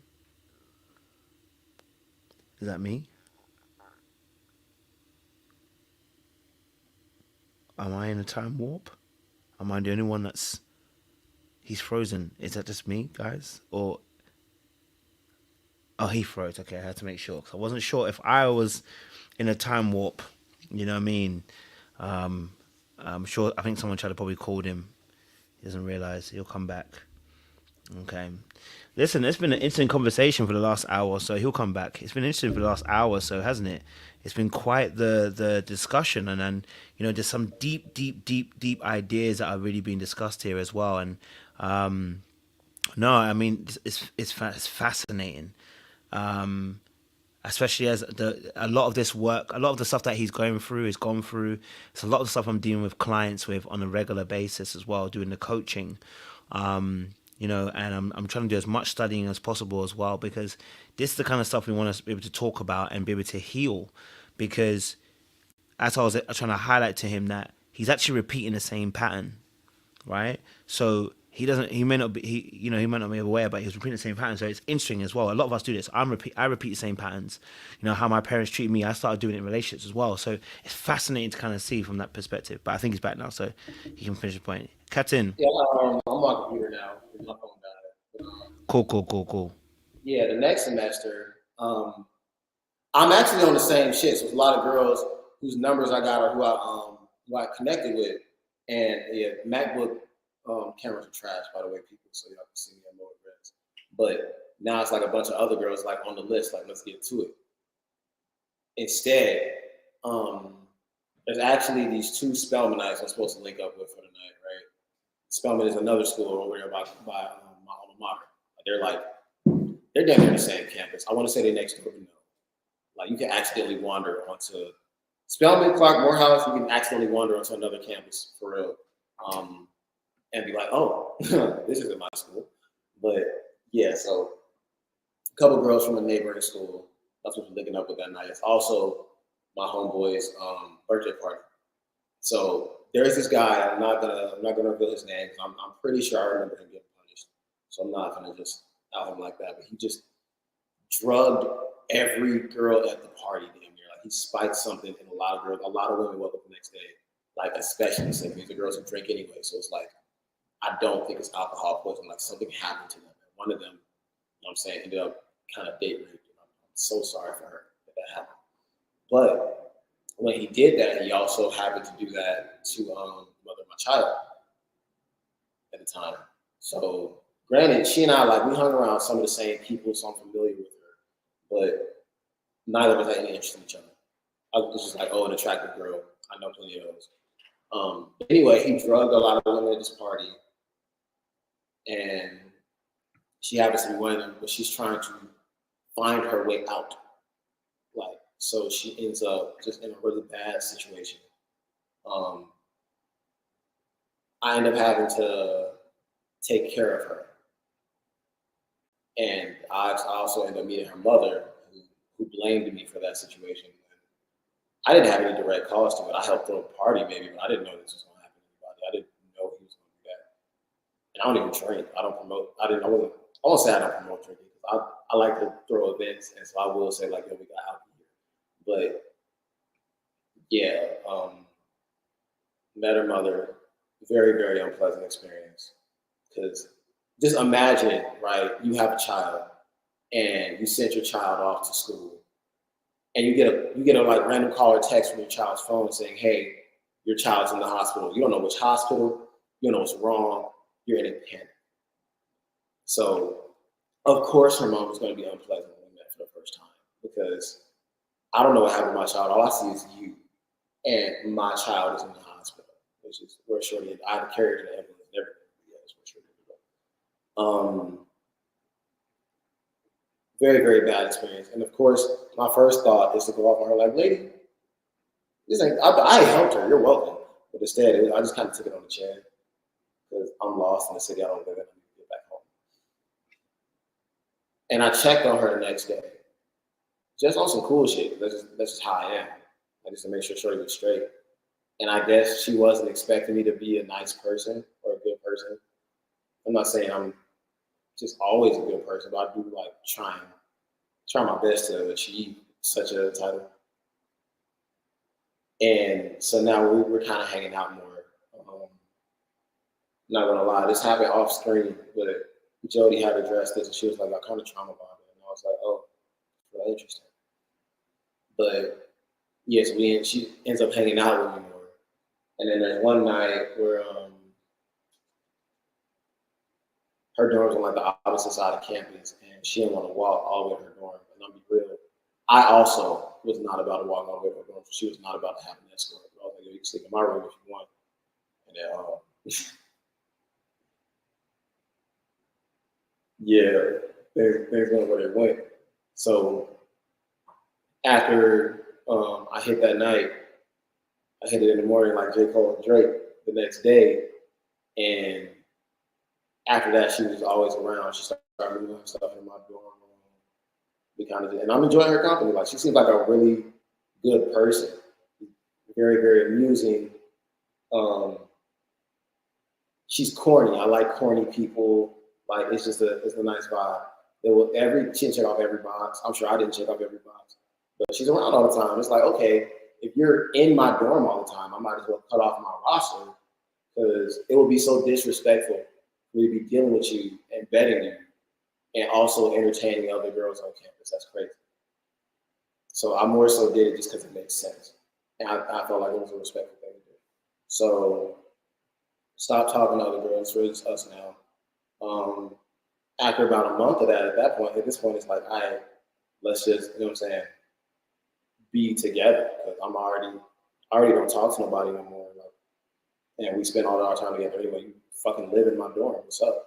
So that's how it was. I ended up getting my own place the next year. It was a loft. It was really dope. A lot of people complain about it, but that's really nice. She was living in the loft. And then I get an apartment after that. It's close to campus, like maybe 2 minutes away. And she lived with me there. And again, granted, it's me trying to be like very, very respectful and conform to societal norms. But there is also this itch in me. Because like I said, I don't think people should be in serious relationships in early adulthood, late teens, early 20s, mid 20s. I don't believe in that. However, I'm living the opposite of the life that I believe. And there was a strong mental conflict for me because of that, because this wasn't my vision. This isn't what I believe in. However, how could I not honor somebody who's honoring me? And so now there's these two conflicting sides of me. And granted, I have my complaints about her as a person. She probably has heard about me too. But for the longest, it just made sense. And then we eventually had a conversation. This is years later. We have a son. We have a car together. We place together. It's just like, what do you want out of life? All right, well, this is what I want out of life. Okay, these two things, there are certain moments where these paths converge, but not for real. Not at the same pace.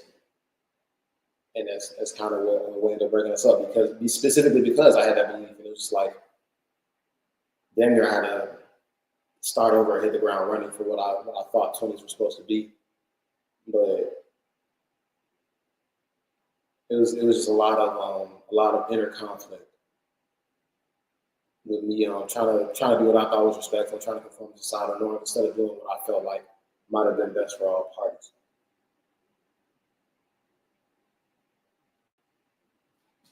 Thank you for sharing that.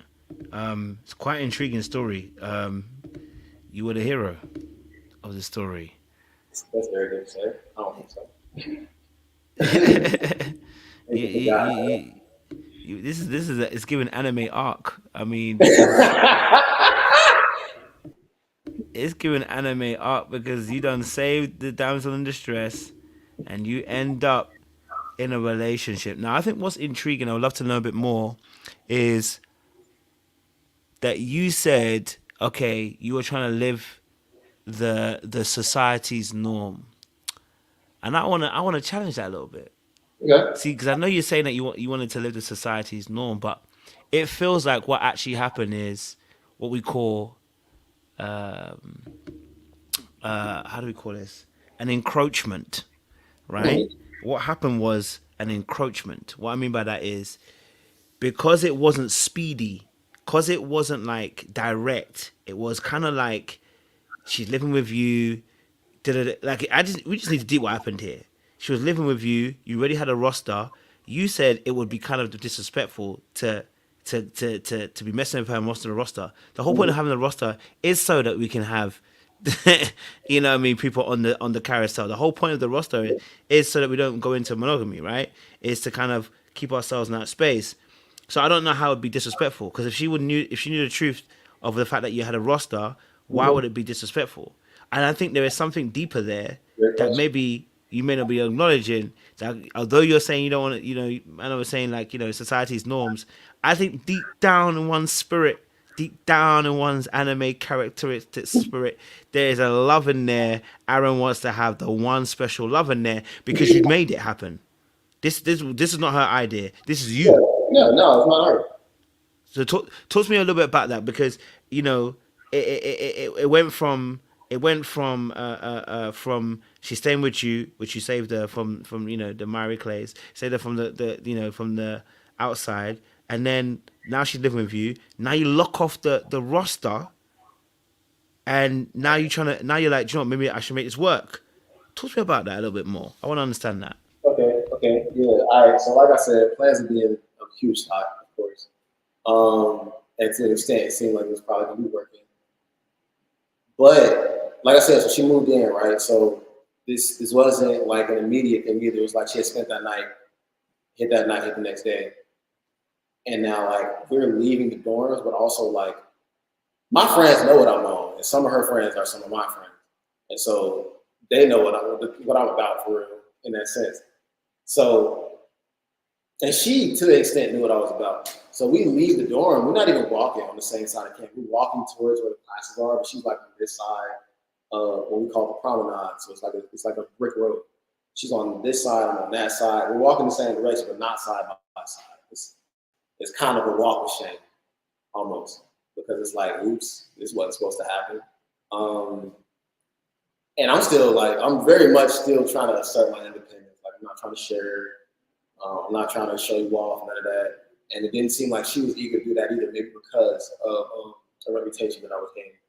And so, but however, even though there wasn't that public acknowledgement between either of us yet, every time we look up, there's a hair dryer in my room now. There's like combs and beauty stuff. And eventually, there's clothes, like a lot of stuff, just like suddenly appearing.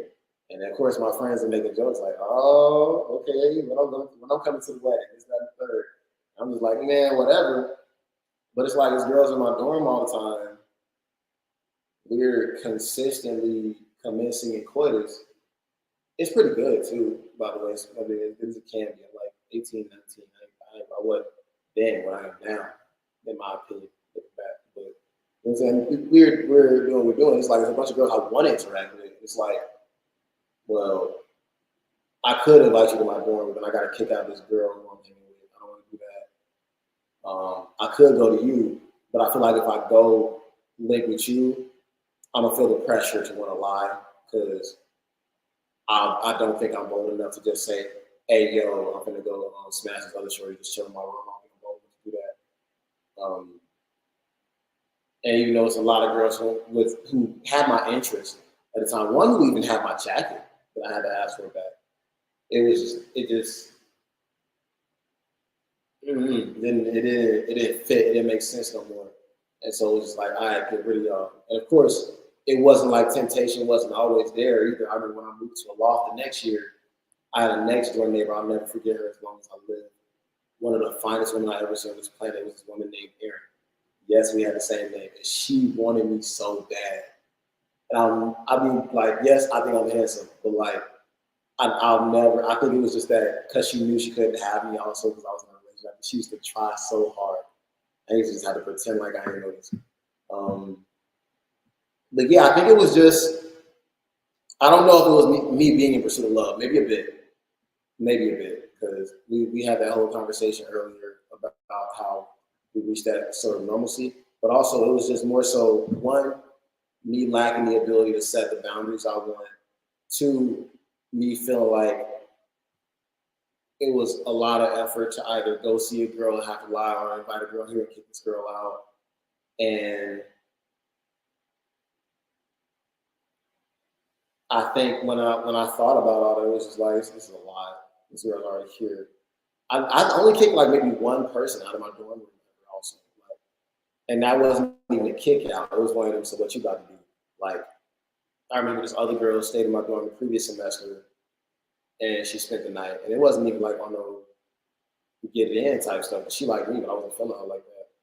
And the next day, I'm getting up to go in the morning and run. And I'm like, hey, I'm about to exercise. So what you got to do? Basically, like, get out and work. But it's not something I'm accustomed to. Setting boundaries also was not something I was accustomed to. So for the lack of boundaries I had, as well as what my current definition of respect was, as well as me also just enjoying my time with this individual, it was like, you know what? Let's see what's to it. This isn't exactly what I believe in, but let's see where it goes. I get it. I understand what you're saying, and I'm hearing it. So your lack of boundaries is what got you into this relationship in the first place. Your inability to say yes or no in these situations because you felt uncomfortable saying something that might hurt her feelings. I'm guessing. Yeah, it's true. It's true.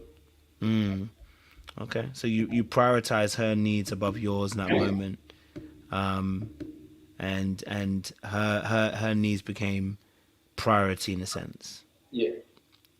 Okay, I get it. So you've gone from roster to single. So you've gone from roster to one man band in a sense, right? Or because you also technically you don't want to hurt her feelings. I'm not saying you didn't love her or anything, I didn't care about her. I'm just saying that technically you didn't want to. You reason why you didn't want to be able to. You didn't want her to feel some type of way, right? Like, cause even in your thinking, you were saying, "Well, I could kick her out, but then I don't want to. I don't want to have to do that." So you were willingly putting her needs well above yours. Yeah, that's an astute way of putting it for sure. Okay, I definitely understand that. Okay, cool. I get it. Okay, so tell me then. Obviously, then how do we get to Jody? Because obviously, I know I'd love to dive deep into that relationship, but that time's gonna run, so I want to respect that. How do we get into Jody? How do we get to the place from that young lady to Jody as well? How do we get to that place? As I mentioned, a lot of things about them are opposites. Some things are the same for sure. Like they're both corny. Jody is a really funny corny. I think that my ex is also a really funny corny. It's one thing that drew me in for sure. But like Jody believes in having her own space, versus my ex who really she's one of those girls, I like you, I want to live in your skin. Um, has very traditional views of society, relationships, and religion. Jody's like, but what if it wasn't like that? Let's question what society is currently. And I was like, dang, a lot of what you're saying is a lot of how I feel and a lot of what I used to get in arguments about. So I'm seeing this person like everything in common with me that my previous partner did. And it's not saying that one is better for me than the other because I have plenty of things that were very compatible to me and that previous partner. But leaving something and then finding something that's totally different, but very much calling out to you is like, ooh, let me see what's up with this. Also, Jody was like, emotions are over here, life is over here. X is like, emotions in life hit you all at once. I need a balance of those two. What I've learned, I don't think I want either of those approaches. But opposites. So I guess it was more so just seeing what the other side is like and if the grass is green. When you say opposites, are you saying that the partner you was with for 8 years, you said earlier on, because I remember you mentioned the words clingy. Did you feel like you needed more space from your previous partner compared to what you were getting with Jody in a sense? She was only clingy like the first year. So I don't even want to speak on her like she was all under me all the time because our second year being together, there were periods of time when she had to be alone a lot. She was like, man, I see what you're talking about. Like, but also I also wanted to live all alone and I didn't have that because we always lived together. So it was always somebody in my space. Versus, with Jody, and you can see it on the show. And this is probably a weird way of dating. So I did like kind of see that later on, but she was doing her thing, I was doing my thing. I did not see a single problem with it. I didn't see it as, oh, they're just friends. I just saw it as, oh, I can breathe. And even when it eventually got to the episode where like I had to move out of the room I was in and into the room with Jody, like I wasn't pressed to do that. Like for real. And it wasn't for a lack of wanting to be around her. She would have came to my room and would have been cool, but unfortunately, roommate and his girl was already in my room. But one, I love my routine. Two, I love my space. And it's okay for me to finally want to have somebody in my space, but it's like also just adjusting and changing my routine bothersome. So the space she gave me was a breath of fresh air compared to what I was used to. Definitely understand that. So what attracted you to Jody then? Of course, the space aspect, but what actually attracted you to Jody? I know you said obviously send the DMs because you saw the half naked photos. But what attracted you to Jody? I'm saying like after the initial attraction of physicality, what attracted you to Jody? What made you want to actually pursue something with her? She was so different. She was so open. She was whatever is the opposite of stereotypical. Like she wasn't like normal women. She liked to think outside of her emotions and logically break things down. She had views that were more similar to my own. Like neither of us conform to a specific religion for real. Both of us believe in marriage being business. Not only business, we can travel back to that if we want to. I don't think it's strictly business like LLC, but it is business. Just a lot of different, even on the creative side, like the person I was previously with wasn't really a creative per se. But this person is like, oh wow, so you like to do this, you like to perform. You know what I'm saying? You are interested in saying it was like I was seeing a lot of myself there in ways that really appealed to me. So it's like, well, shit, what's up? Like, she'll say something like, that's how I feel. Or she'll do something like, that's exactly what I would have done. And so all of that kind of just made me gravitate towards her. At what point no, let me not say that, not yet. Let me say, okay, so obviously you guys were talking, you realize that you guys are having a similar mindset, it's working, as well. So at what point does the connection turn to a relationship for you guys? You know what's so interesting? I think I've addressed this in only one other interview. They laid it on a bit thick with the whole, you've been in a relationship for 6 months with this person, 12 years with that person, 3 years with this person. That's not what it is, man. Let's be real. What is it? Got a lot of attractive, some of us in our late 20s, most of us in our 30s, people that are meeting each other for the first time. You, honest to God, feel like as attractive as each of us are in our own cities and states, we didn't have people that we were talking to or that like we were hanging out with or something. Like eventually, yeah, as things got more serious with we were speaking with our DMs, especially when we realized we really might meet each other. Okay, yeah, true. But it's more like you see someone who you're interested in, y'all messaging back and forth. It's more like a really sexy pen pal or like just the average DM slide, which is a part of everyday life now, rather than a full-fledged relationship. We talk, we're dating at most, but full-fledged relationship, maybe Aaron and Diamond or something like that. They're an older generation. You know, a lot of ideals are more traditional in that sense. But the rest of us, I'm just interested in you. And so now I'm meeting this person that I'm interested in, with whom I've been speaking with for how long.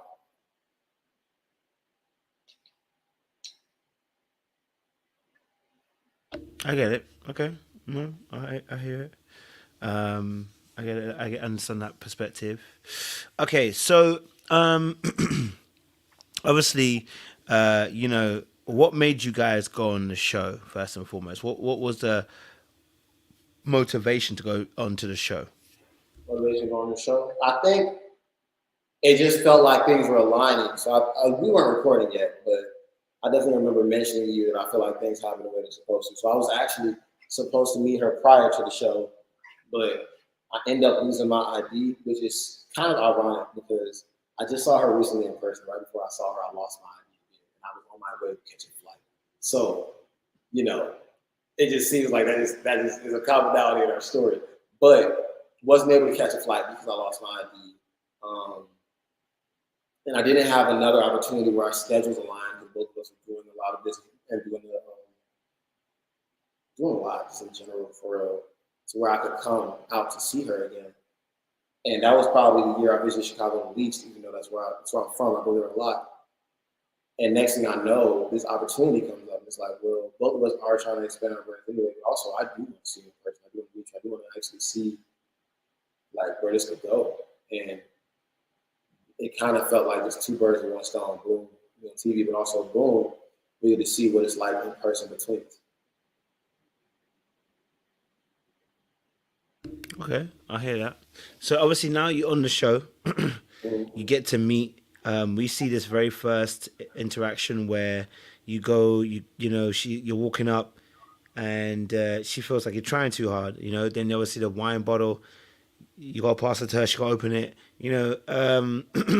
Tell us a little bit about that particular scene. What was going on? Because boy, it looked like a bit of carnage. I can't lie to you. Man, that was a total setup. I honestly feel like production was having fun because they knew I didn't drink and they knew she didn't prefer really drinking like that. And it's just like, oh yeah, let's give him a wine bottle. Why would you do this? You know I don't drink. And of course I don't know how to open this. When do I interact with wine? The only time I interact with wine is when I'm buying grapes at the grocery store. Closest I've come. So it's just like, y'all know I don't drink. Why would y'all put this here? I mean, I don't know. It didn't feel like try hard to me. It just felt like making the best of the bad situations. Things were going left. I realized I'm not as good at sauce as I thought I was. Fall on my head. There's a wine bottle. It's here. You know what I'm saying? We might as well crack it open. Trying to crack it open. Oh, I don't know how to open this. So I don't use these. It was just rolling with the punches for real. I mean, I can't say anything beyond that because it wasn't exactly as I planned, but honestly, it was okay. And the fact that she rated the date a 6 out of 10 was actually a pleasant surprise to me because I thought it was a complete disaster. But there were moments that were kind of nice on the date. So it's like, okay, maybe that's the reason why. Yeah, I definitely hear that. And obviously, yeah, she definitely was letting you know that that she was not impressed at that point in time. How did you recover that situation then later on? How did you recover that situation? Because it looked like a false start. So I want to know how did you recover that situation? How to recover? I don't think there was a genuine first date recovery until like the season finale for real, personally. But what I will say is that I think that was just a steady growth because it was on one hand, it was an isolated incident, but on the other hand, it was just something that was always looming over our heads because we had plenty of moments after that where you guys don't get to see them, but we're having like different deep conversations. We're actually enjoying each other's company. But I do feel like it definitely had a strong after effect or aftertaste for the length of the time we're in the house. So on our second date, I like go through so much to make sure that I don't leave any chance. Like I said, I didn't want the wine bottle there. It wasn't my choice. So when we're about to go on a second date, I'm trying to have as much shit under my control as possible. I'm like, all right, so we need this, we need this, we need this. And they're like, oh, we can't get that. I'm like, we can't get that, we need this. We can get that, it needs to be here, it needs to be this type of environment. It needs to be like, I don't want to leave a single thing to the imagination. I want to know exactly how we're doing this. I wanted to go this way because I had the first date going on with the salsa dance. Actually, it was bad, but it wasn't that bad. Actually, we were giggling and smiling during the dance, and there were a lot of moments that we enjoyed at that time. Now, granted, I still had to recover from that, but it was everything else that made that first date bad. It was like, all right, let me keep this under my control. And so I did it, and it was a success. I wasn't prepared to see her confessional about the kiss at the end, but that went as planned. And so in my mind, things were going further. And like right before, leading up to the day, she was actually more affectionate as well. So it was a lot just building up. So, question: did you think that she actually liked you? This one's just been honest. Like, did you feel the intention? Did you feel the desire from her towards you in terms of wanting you?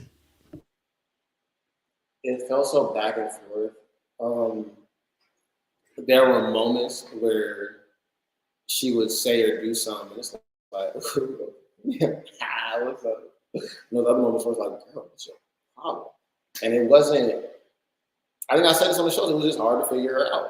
Like, it was moments where it definitely seemed like she was into me. It was other moments where it was like, get the out of my face. And it's like, I never really knew where I was going, like for real. And I think because I remember she had I actually so I don't think it was I don't know if it was episode 7 or 6 or whatever, but when she had her moment with the therapist by herself, I didn't watch that portion of the episode the first time because the first time I watched it on live TV, so I missed her section with Dr. Ali entirely. But I went back to watch it and I was hanging with one of my homegirls, and of course my homegirls hate Jodie, but me, I'm like I'm just seeing the girl when I see it, so it was kind of pulling at my heartstrings because we're breaking down the fact that she does want romance, she does want a lot of these things. However, she has her guard up. So it made me feel like I could understand her a little better. It's like, okay, so there were emotionally intimate moments that you did enjoy, but it's also that like that push and pull like that you mentioned earlier, like, okay, it's not what I want. But it is what I want, but I don't trust it. And so I feel like the moments where she let her guard down and she was vulnerable, like it was like, all right, that's enough of that. Like it was just nothing more than a defense mechanism. So as I look back, I definitely think that she likes me, but it's also like I'm not ready for what you're trying to get me, bro. And that's cool. So obviously, during obviously the show, obviously you guys have several moments where you meet a therapist. You know, you have your one-to-one talks. You know, that moment where obviously the bed situation as well, which was just, you know, she kind of scolded you for that. There's also a cutscene, and I'm sure there's probably more, where you wanted you to get a drink. You asked. I want you to explain that, bro. What happened with the drink situation, dog? You know what's so funny?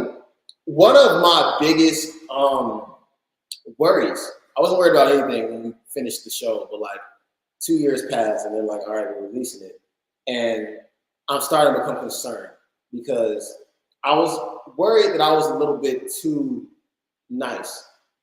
Like I was too passive. I was too allowing. I was really like, and to an extent, y'all saw me as such, but it was just that scene was actually for me a breath of fresh air because as I'm looking back on it, I'm like, okay, because I was worried that people were going to see Jodie as someone who bullied me, and y'all kind of still did. I still don't feel that way when I watch it, but I also know what didn't happen. But when I saw that scene, it was like, okay, I wasn't taking no shit. Like that was the only time where I don't know, because I asked another interviewer like, when did you actually see her disrespect me? The only time where I felt like she needed to be checked for saying something to me where we were on screen together was that moment. I actually did say my piece. And I was like, okay, that was a very me moment right there. Like, I mean, a lot of people have their different opinions about that scene because I saw a lot of comments that say things like, well, if a girl like a guy, I should let him drink the room. But here's my thing. She has the exact amount that she wants in the cup. She plans on drinking. We've never kissed before. Everybody else meets their person and immediately wants to swap spit. I didn't want to drink straight from her cup. I was going to do a waterfall for her. Essentially, we was kind of on the same vibe with that. It was just, she didn't care for my approach. I didn't care for her approach. I thought it was a good showcase of anything of how she wasn't going to be bullying me on the show or wasn't doing so.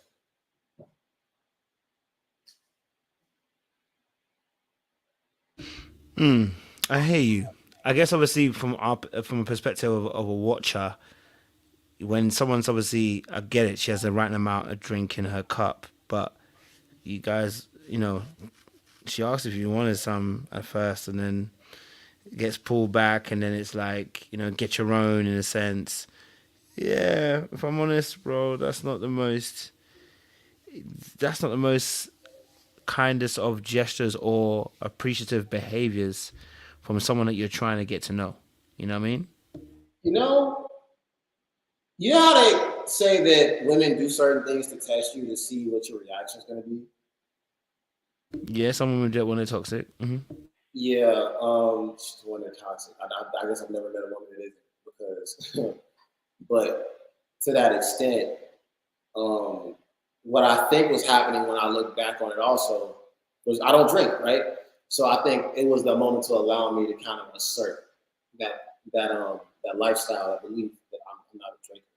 But instead of me doing that, it was like, well, I mean, I'll take a sip. But that's how I took a sip. You said it tasted really good. I like tasting things that taste good, and it threw off exactly. And this is just me theorizing. I could be wrong if you ask her, but it just was probably going off because she wanted to showcase that, and it was like, okay, that didn't happen. It's even crazier for me to say I'll take a sip of the wine that's in that when we just discussed in the previous episode that I don't drink and couldn't open a wine bottle. So she was trying to afford me the opportunity to assert my lifestyle, but I was more, what she didn't realize is I was more so just like, oh, it tastes good. Let me see what it tastes like. I'm not drinking, but I'll literally have a couple drops. And it was a disconnect there. So for you in that situation, right? Mm-hmm. Do you believe that you were actually asserting your true self in certain moments like that with Jody? Did you feel like you were actually being true to yourself? Because it sounds like we're almost having that moment again where we spoke about in school, where you kind of fawning again and kind of not putting your full self across just in case it gets rejected. Were you kind of having to like hide parts of yourself with Jody? That's a great callback. I would say no, because I'm 27 on the show. Now, keep in mind, I did say that I'm a very sober person. I don't drink, right? My 26th birthday, I decided that I would try out getting drunk for the first time. So it's not that I've never had a drink now. I've actually, at this point in my life, by the time on the show, I've probably had a couple of drinks. It's very rare, probably like every few months, maybe a cup or something like that. So it wasn't just something that was completely separate from my existence anymore. It was just something that is not a part of my life and I don't do often. So as I've already dabbled in this experiment, I have no qualms against taking a sip or something like that. Nor am I going to be like, hey, yo, definitely give me some. It was like, you know what? If it tastes good, I will try a sip because I've had a little bit of alcohol now. It's like I'm not chasing the idea of getting drunk, but I really am curious to know, does it taste as good as everybody in this kitchen is saying it is? But it didn't feel like assimilating in that sense or trying to hide myself just because I had already opened that door for myself already. And it wasn't in preparation to the show or anything else. It was nothing more than just my curiosity. And the same way that I was curious on my 26th birthday about what it was like to be drunk is the same way that I was curious in that kitchen about what the alcohol tasted like. But only the taste. Okay. So obviously then, you guys are kind of going through the show and the men kind of say to you, listen, they feel like, you know what, you're being disrespected. The men feel like you're being disrespected. The men felt like, well, at least that's what we thought. And that's what they're telling us. The men felt like, they had to do an intervention for you. So I want to know, why is it that they had a different thought process to what you had? Because it didn't seem like you felt like you were being disrespected. So what were the men seeing that they wanted to intervene for your ass? You know what? That's an excellent question. Before I answer that, though, let me move this slightly closer to the wall so that my computer doesn't die the same way my phone did. No worries at all. Yeah. It's going to be interesting to see. I want to be able to understand the process, so I'm interested to find out. But yeah, so the question was why everyone else might have felt like I was being disrespected, even though I didn't, correct?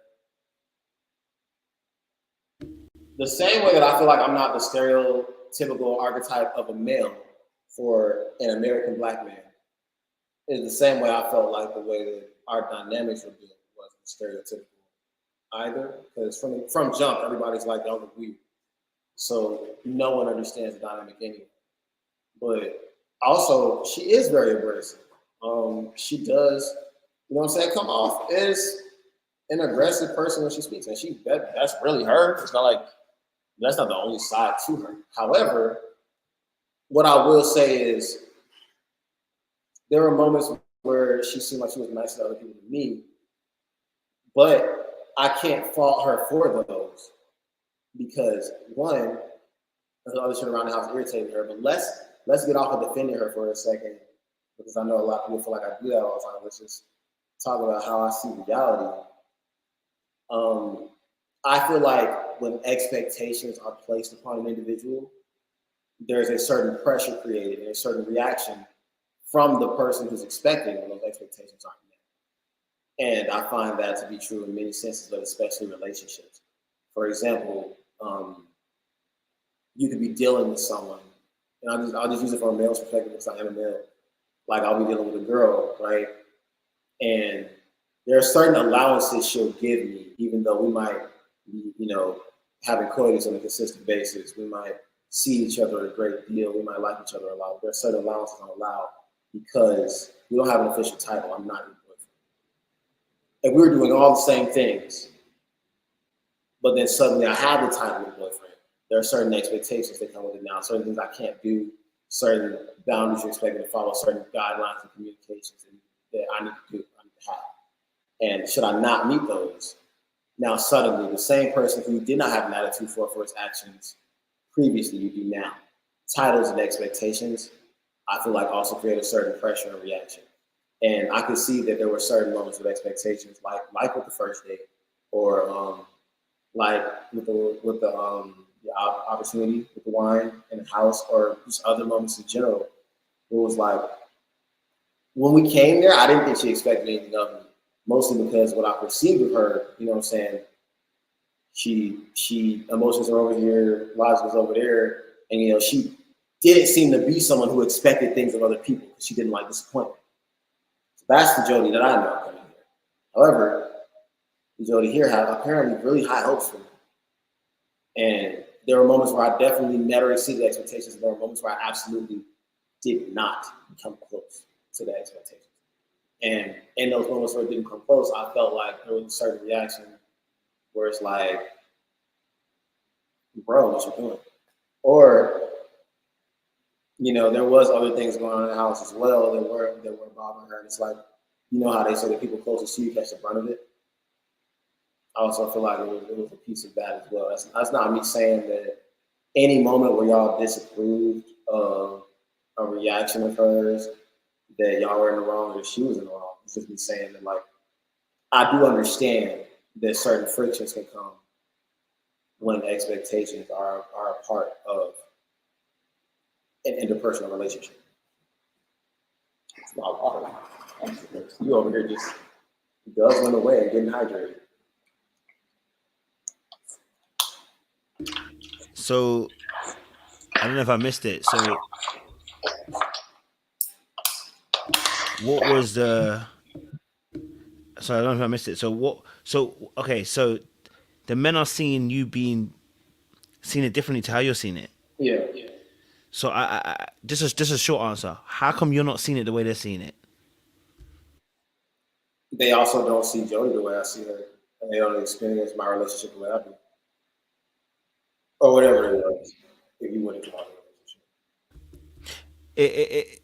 Is this the first time you've ever experienced that where people see something different to what you saw, and talking about in terms of a relationship per se? It's an interesting question.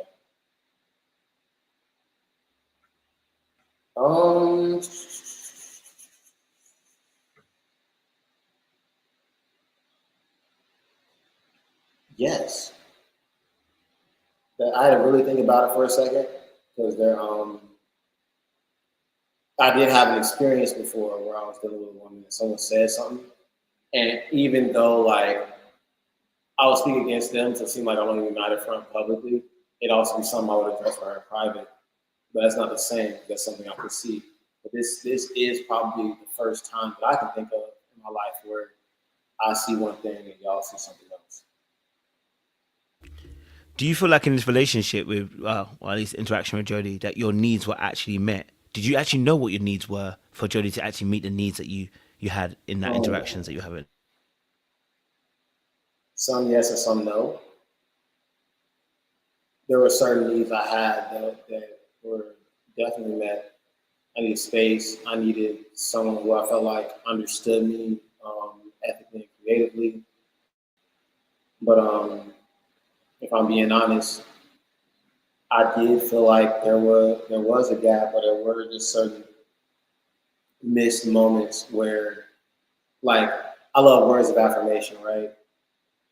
And I didn't know I loved them until dealing with Jody, because she thought highly of me, but she wouldn't tell me. She would tell other people. So, like, Jody's one of the people on earth who I would openly admit I think might be smarter than me. I don't think that of many people. So I never knew what she thought of my intelligence for real until, like, she was conversing with some of the other housemates. She's like, "No, Aaron's smart as fuck," and it felt so good to hear her say that. Like, it felt so good to hear her say that. But I never heard of it. I honestly, low key, might have thought she thought I was dumb, because it's never come up. And hearing that, it was like, oh my god, neurons in the brain, endorphins going off. Or it was another time where, like, I heard her, like, compliment other people in the house, like maybe somebody's shirt or something else about somebody. Like, okay, what about me? And I would have to hear her speak to other people to say compliments, because she would still compliment me and say nice things, but it was rarely ever directly to me. It was more like other people, like she would brag on me to other people. And I guess maybe she felt like I didn't need that, like I already have the confidence that I'll be fine. But, and I probably thought that too. But it wasn't until I heard her say it and have confirmation that, like, okay, so you do feel these things. But it was like, okay, fine. That was a strong. Did your ex give you words of affirmation? Did your ex ever tell you how great you were? Did your ex tell you how nice you were? Did your ex tell you how kind you are? Did your ex tell you, how amazing Aaron Mack is? Um, what's interesting? Every now and then, yeah, but also, while she had words of affirmation on the one side, there were also a lot of you're a narcissist, or your emotion. There was a lot of assertions that were negative as well. There were words of affirmation, but there was also, like, just, and she could have been wrong or right. I was cold, emotionless, according to her. I don't take accountability, according to her. But at least, like, I knew how she felt for sure. Like, I knew that she thought I was handsome. I didn't know she thought I was smart, but also she felt like I was arrogant and talk down to people, which I might kind of syndicate. I won't know that. But she was just vocal in general about how she felt about me, versus with Joanna, it was more like assuming, a cat and mouse game of, like, trying to figure it out, which starts off fun, but eventually it's like, okay, so what's up?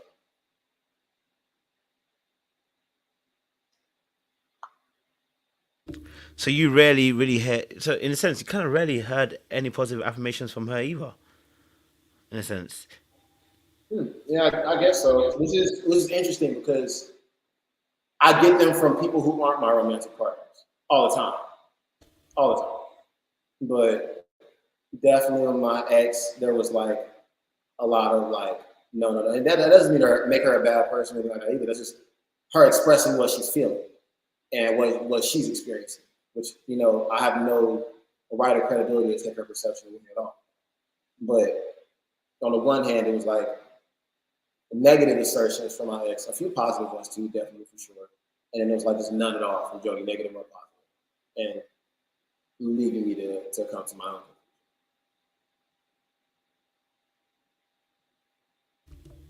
they say that your love languages, not for everybody. I know that for sure, but a lot of our love languages come from the spaces that we were not loved in. Mm-hmm. So the spaces that we were not loved in, especially in our childhood, is where our love languages tend to develop until we begin to heal that wound, and then we begin to, I guess, adapt our love languages. I wonder if for yourself, did you have much words of affirmation from parents yourself? Interesting question. Nothing but positive words. I won't say nothing, mostly positive from my dad. The only time where I didn't get positive feedback or words of affirmation from my dad was when he was trying to gaslight me to do something that was his definition of manly. So I would be like a punk until I did it. But for the most part, though, it was always you're smart. It was always you're handsome, you're strong, all those things from my dad. My mom, I think I do have memories of her saying nice things about me, like me being smart and me being handsome for sure, like me being a cute kid. But also, you know, remember I told you there were moments where like I would remind her of my dad, and she's not very fond of him. So there was also a lot of negative verbiage there as well, which I don't think I ever searched for. Actually, I probably did search for compliments and things like that in general, but like it was never something that I until dealing with Jody, it wasn't something that I realized I enjoyed for real. I definitely hear that. So obviously, I mean, how did you feel, in all honesty, when you hear Jody, raving and ranting, glowingly about Chris and how amazing he is when he really wasn't that amazing? Shout out to Chris. I think he's great, but he wasn't that amazing. I don't Um, know. You know what's crazy? I don't really remember her raving and ranting about Chris being that great. Even when I watch it, I don't really see that. I remember them agreeing on certain points and disagreeing on others. And the moments where they did agree and they had those commonalities, it was like, yeah, we here. I see what you see on there. But I didn't really see anything more than that. And I don't ever recall her looking at Chris and saying, "You're smart, you're handsome," either. So there's that as well. I just felt like there were two people who could agree on something. And because all of us were cool, me, her, Chris, and Sandia, you saw us in the house a lot, so it was very easy to see them together because whenever she and I happen to be together and we're with Chris, she and Chris, by transitive property of proximity, would be close together. But they were never together without me either. okay, I hear that. So obviously you had a kiss situation, right? In a kiss situation. Tell us what happened there because, it looked like obviously you would. I don't think you would have tried to kiss. Sorry, I'm talking about a kiss situation. Wait a minute, pause. Let me rewind. The situation with the beds. I want to know about that. What happened because it didn't look like you would have never done this. You were happily sleeping in the room with Chris and Sandia, which I don't know why you didn't get out of there, but you farted and everything in there. Why? What finally influenced you from the men that made you say, okay, I'm gonna go and put the beds together with where Jody is? In truth, and I know I said earlier that I was fine if she would have came into the bedroom where I was. Eventually, I still would have needed a routine of some sort to not be changed. But in truth, it was maybe like the second or third night there. We had already discussed sleeping in the same bed. She didn't like sleeping in the room with all the girls. She was going to come sleep in bed with me that night, but it just didn't end up happening. Or maybe she came by and I think she said I was asleep or something like that. I'm still here, still here. Okay. Yeah, but so it just didn't happen. But we had discussed it before. So it's not like it was uncharted territory between us. There was already that understanding that we would probably end up sleeping in the same bed while we were there. It just didn't happen the night that it was originally going to happen. So we discussed it. It was something that she brought up and she was interested in. Right? And she didn't say she was uncomfortable with the girl. She just mentioned that she wanted to come sleep in the bed with me. It just never came up again after that. And so it has come up again now. So now I'm on the couch with the guys, there's intervention, and they're like, bro, you're the only one not sleeping with your shorty. And Chris, you know what I'm saying, trying to make it do what it do. And you're playing the saxophone out of your ass. Can you please go sleep with your girl? And I'm like, I look over at Chris and I'm thinking about it like, man, like granted, yes, this was our room, this was my space, but also like I am kind of getting in your way and I don't like that. I actually do. I like my fucks with Chris Happy. It's cool. So at that point, it's like, well, me and Jody have discussed it. It's not something that's out of the realm of possibility for us. Yes, whatever. I'll do it. Cool. I'll move all my stuff to Jody's room. I'm sorry that I'm messing up your thunder, bro.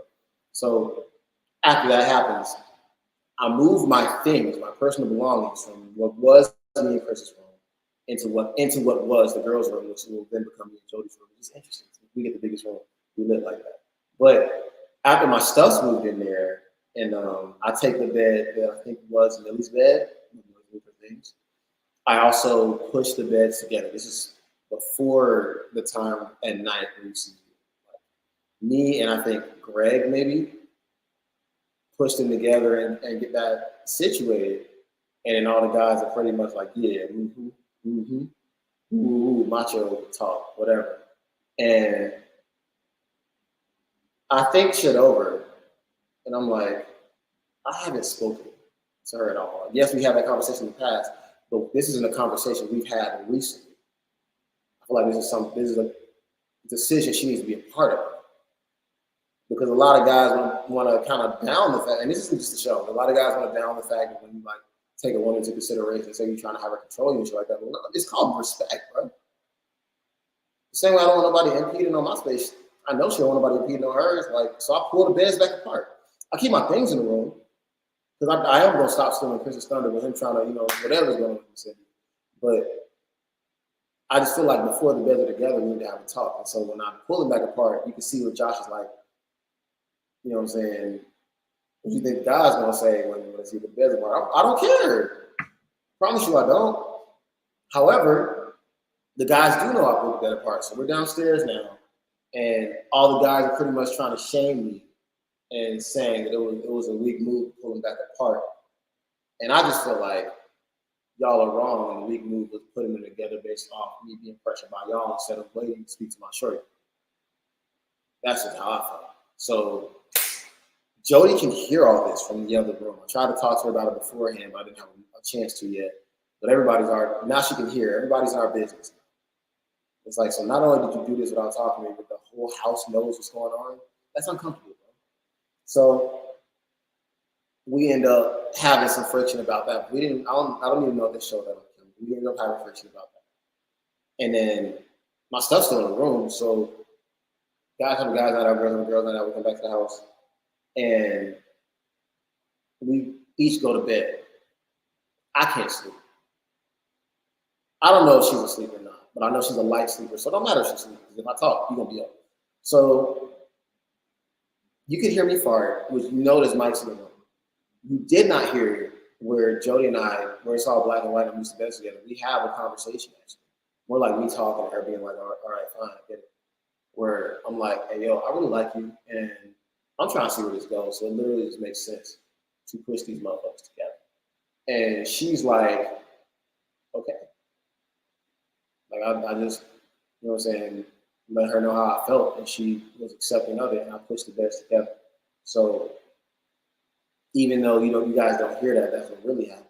So the way they put it together, it looks like it does make sense because they only have so much time in the editing. I get it. I'm not upset with them I was upset that night, but I'm not upset with them currently now. But the next day, I'm out of bed. I'm actually about to go to the gym. So I hit the gym like every day or every other day while I was there. And I'm about to kiss her on the forehead. It's like a good morning thing. But she's still asleep. It's not like I woke her up to kiss her good morning. I'm just about to do it out of nowhere. Freaks her out because she didn't like being touched in her sleep. We learned about her triggers and traumas there. So that's when you guys see that moment where she and I have that conversation, and we're talking about the morning and beds and forehead shit because I do know her, but I just didn't know that was going to set her off like that. I thought it was going to be a cute moment, and it just wasn't. But the whole bed thing, it was totally different in reality versus what y'all got to experience. So the actual biggest, sorry, because I was listening, but I didn't hear it. So the biggest issue that situation was because of the kiss on the forehead, right? Yeah, the forehead kiss was a way bigger issue than the bed thing. The bed thing had already been solved and put to bed. But yeah. Okay. Which I get because obviously it's her boundary, and she's been through some things as well. Yeah. I totally understand that. Okay, fair enough. Okay, I don't know if I need to press that any further in that respect. Okay, so then obviously you guys get to a point where you end up, and okay, wait, quick question: how did you actually feel about her and Chris's relationship? I didn't feel anything for it at all. I didn't even think of it, honestly. I have a lot of women in my life, and I feel like I expressed this on the show, and I probably expressed this in all of my interviews. I have a lot of female friends. Some of them, you know what I'm saying, I wouldn't mind crossing boundaries, but others, it's just like, we're just cool. We just cool. And it's like that. And they're pretty, it's just, there's nothing there. We just happen to have a lot of common, be able to have conversations. And sometimes, like when I would get in arguments with my ex. I'll go to them when we talk about them. Like, yeah, that makes total sense. See, you get it. My partner doesn't, but you do. And it's just like a friend that obviously says, I really didn't see no smoke there for real. Okay, I hear that. Obviously, later on, you guys end up kissing. Obviously, you don't see what her comments were till a little bit later as well. Yeah. Obviously, I'm guessing till after the show's done. Yeah, I didn't see her reaction until 2024. I had no idea. And it was jokes on YouTube like this kid can't read a room. Maybe I can't. I actually don't. There are certain parts of it, not the kiss, I mean, but like the after date moment where I feel like y'all saw differently than what was exactly happened. But at the same time, you know, I definitely did feel like it went way better. Like, so yeah, seeing that, I was like, whoa, I'm not gonna lie, heart sank into my stomach a little bit. And that's very painful to not have known until now. Yeah, yeah. So for you guys, guys probably experienced it on the episode. I didn't experience it on the episode, thank God. But there's a trailer before the show comes out, and the trailer actually shows our kids, which is interesting because I thought they would have kept that to be a surprise, just because I knew our relationship dynamic was going to be something that the public was going to have an opinion on anyway. So the fact that they had our kiss in the trailer is even crazy. But in the trailer, you see the kiss, and then right afterwards, she mentions how she felt nothing. It was like, ouch. It was a real. I don't know if it was as much of an emotional blow as an ego blow too. I did. Oh, but yeah. So by the time the episode came out, I'd already seen the trailer, so I wasn't as phased by it. But yeah, definitely was unaware. Damn, that's painful, bro. And how do you feel about it? Like now, well, not necessarily now, but at the time when you realized that she felt that way about the kiss, compared to what you felt like at that time, because obviously I don't know how she Yeah. communicated with you about the kiss at the time. So, how did you feel about how did you feel about the kiss then, and how did you feel about the kiss when you found out what her thoughts were? How I felt about the kiss then. I mean, y'all saw me. I really was excited. It was like, all right, so there are other times that we kiss while we're there, but that was actually our first kiss being out there. That was the first one. And the moment felt great to me. I felt like it meant it was a solidification of the date going well. Um, I enjoyed the kiss. It also made me feel like I could have done this way earlier, type shit. Like it was really, I don't want to say easy is the word. It was like, damn, I really could have been done this.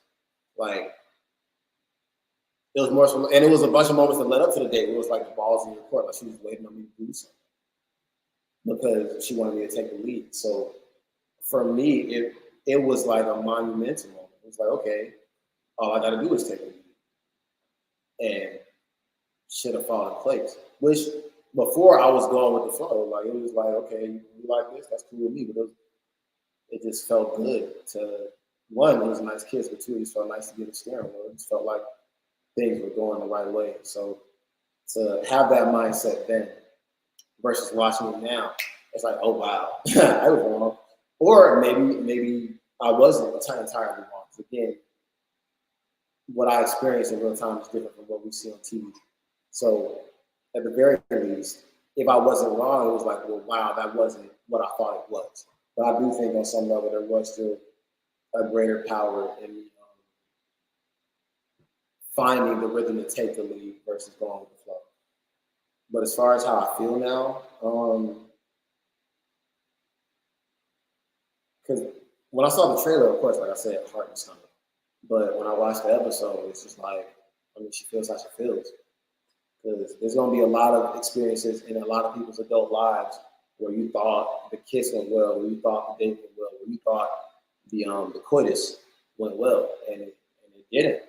There's a lot of guys walking around right now who think every girl they smash, they hitting it right. Girls like, there's a lot of women right now, like most men don't know what they're doing. So at the end of the day, that was just her experience. I do kind of wish she would have told me then, But I guess she was going through that same thing that you mentioned that I was going through, where she was just trying to spare my feelings and not hurt me. The only issue with that is that wouldn't have hurt my feelings for real. Like, watching it on TV in the trailer probably was way more hurtful. She would have just told me in the moment, like, hey, not a bad kiss, but I didn't feel anything. It was like, oh, okay. Like, we could have conversed about it there, but I could understand her wanting to shield me because she cares.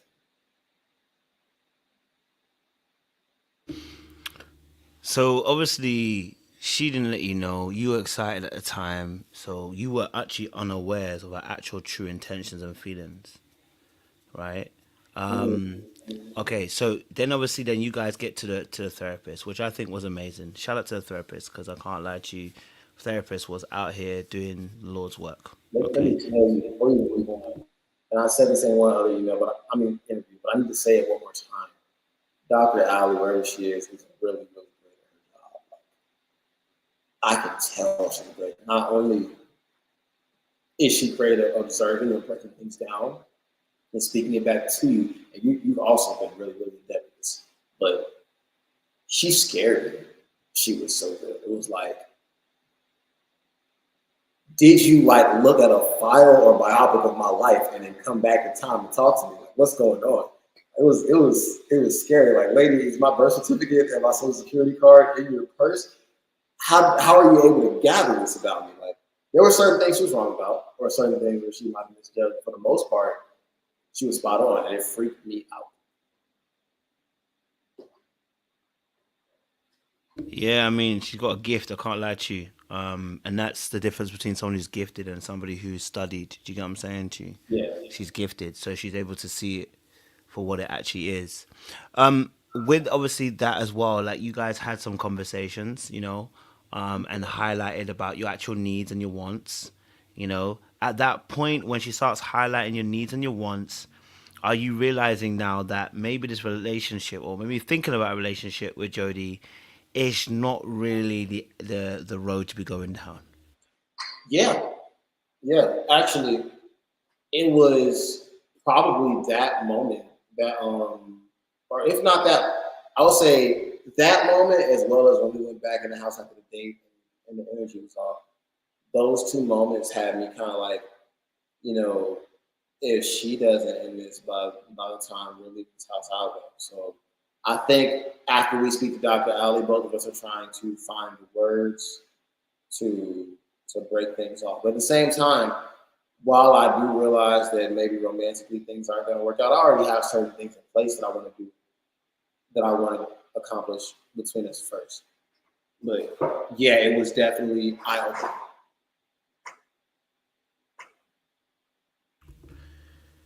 So obviously for yourself then, um, you're starting to see that okay, this relationship might not be the best thing for you.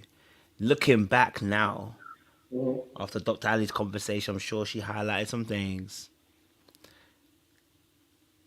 What were some of the things that she highlighted that, or what were the things that you came to a realization that you realized this relationship ain't it?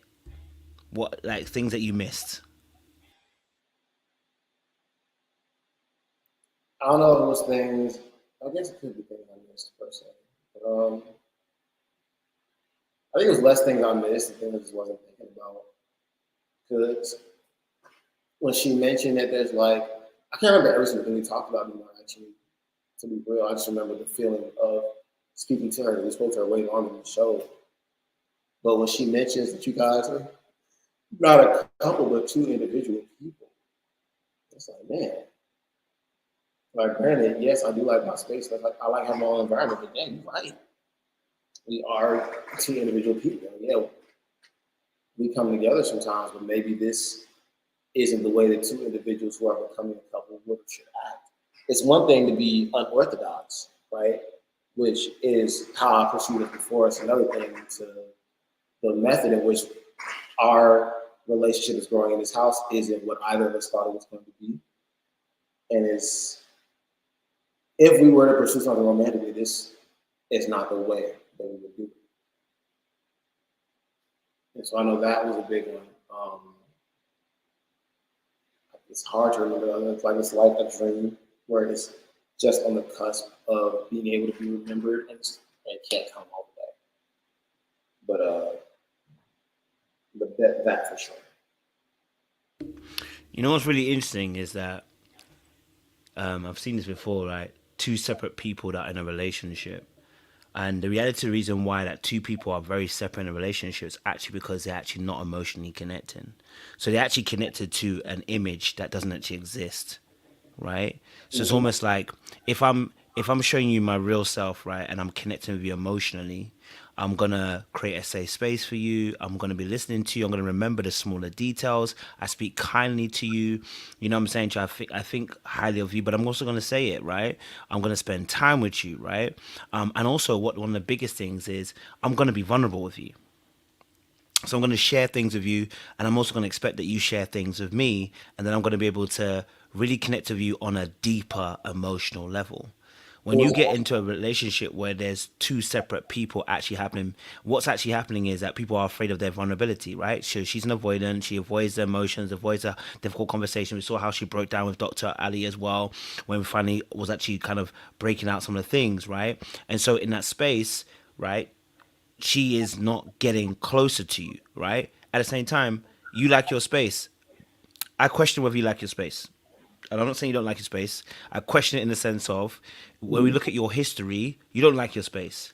You know why you pushed the beds together? Because you actually wanted connection. You actually wanted closeness, but you Mm-hmm. fear the closeness. So you create space and you keep the person at space at a distance because it helps for number one, keep control, but number two, also it kind of prevents the aspect of being rejected. So in that space, y'all are actually both of you are actually trying to prevent the rejection that's happening. So there's just two separate people in a relationship who say they're connecting, who are not actually connecting. And we know how we saw that? Because when you guys had the little sex position situation, that was not a connection. That's unfair. That's unfair. Pick a different example because I felt like I was crab walking. Like that was the worst one. That was I didn't. I like granted I was definitely staring at her booty or whatever. But I didn't feel comfortable like at all. And when I tried to do the position where it was comfortable, that wasn't the actual position. So when I got there, I just felt like I was in a football practice. Like I would never. I don't. I won't say never. I might try that move at some point in time in the future. But that was the worst position. I think I would have felt more connected than any of the other positions I saw the couples try. Even their other options that they didn't pick. I hated that one so much. But I do agree with you as far as what you're saying on the avoidant thing and questioning whether I like my space. Because I do really enjoy my space, but that could be the real reason is that there's a certain amount of control and lack of rejection. That's not impossible. No, and I get it. You know, it does happen, and I understand it as well. So I'm not mad at it. It's just like I said, like it's a the lack of it was a lack of connection that we were kind of seeing, which is what other people were kind of seeing in the house. They were seeing a disconnect, right? And because I've actually seen it in person. Two people that actually are like they're saying they're together, but there's so much space between the two of them. They're lying to themselves. Like the reality of the situation is that you're not two, you are two separate people, but the Bible says two shall become one. There should be some tenets of what we're seeing where people are tethering themselves together. We're seeing connection. We're seeing, that we are, you're almost inseparable at points, right? We should also see people rubbing off on one another as well in a positive fashion where we're starting to see mannerisms and the way that we talk and the way that we move, and that starts to rub off on each other because we're actually spending a lot of time with each other. And so when we're just looking at when I guess when the people in the house are looking at it, right? Even at a point, Chris who was backing Jody was like, "Brother, get it together." Okay, right? And the reason why he's saying that is because even he is seeing there's no connection there. So, when I say no connection, what I really mean is that the authentic, true connection that's needed in order for this relationship to really work isn't happening because we are afraid of rejection in that space. So, yeah, and then also like within that as well, I just felt like you were, and now I know a bit more your story as well. Like I said to you earlier on, I said this is a pattern for you, right? It's a pattern for you because you're comfortable in your space, but be, I think maybe why it may have gone on as long as it did is because Jody literally replicates a pattern that you've actually experienced. It's comfortable. It's so comfortable that and actually, I don't know how you maybe you can express that. Maybe you can explain it a bit further, right? That bed situation was absolute carnage because when you really deep at what was happening is, right, you've chosen to have the space. You go and stay in your room. Fine, fantastic. You stay in your room, but then now you change your mind and you go and open it. You come into a room. Of course, the boys pressure you put the beds together, but technically, they didn't pressure you into what you didn't want to do anyway. That is there. It was there. I agree with that. Yeah, You wanted something because you wanted that connection, right? You wanted for that closeness, right? Now I want you to layer that situation with your ma because it's the exact same situation, right? You said a powerful thing. You said, at a point, right? You might go to your mom and want to get close, and what would happen? A rejection. The same thing here happened with Jody. It's a repeated pattern, right? And sometimes we get locked in this repeated patterns because what we're trying to do is rewrite history. So we're trying to say, okay, you know what? I want to change history, so I'm going to do something different. But the reality of the situation is, if there's no new input, there's always the same output. So you end up repeating the cycle over and over and over again. It looks a little bit different, but it's the same component and the same kind of underlaying underneath it all. Because as soon as you talk about your ma and how that rejection came when you try to get close, that's the exact same thing that happened with Jody, and that actually is what's going to cause you to now repel again and say, actually, you know what? You're right. Let me keep my same space. Let me not get too close to you. But really and truly, you desire closeness, Aaron. This is why I'm saying that you're fawning, because you're pretending that you don't want it. You want it. And it's going to keep on creating relationships where you're going to want it, but you're not going to go after it all the way you're going to go after it because you're going to be afraid of getting rejected. And in reality, it's a lie. You're not living in your truth. You want the closeness. You want connection. You want the person to respect, love, and care about you. You know what I'm saying to you? They should be over you, my guy. They should be hands on deck with you, my guy. You know what I'm saying to you? They should not be creating space with you where they pull themselves away from you and not want to be near you. You know what I'm saying to you? We do actually have to believe people's actions, not their words. But it's just something I noticed. You know what I mean? No, I hear what you're saying to an extent. Like, I can definitely say that there's a certain closeness that I do covet, especially from a partner. But at the same time, I would be remiss if I didn't bring up that, like, when people are too close or they are too clingy, it actually, like, physically bothers me. Get out of my face. But also, if someone is clingy or like just around a lot and it disrupts, because earlier we both said that I also like having control over my space. If I feel like you being in my space in any way hinders or interrupts the level of freedom and control I have with my space, that also bothers me. So I can say that there's definitely probably are not the same, but there can certainly raise that possibility that there is a fear of rejection. It's also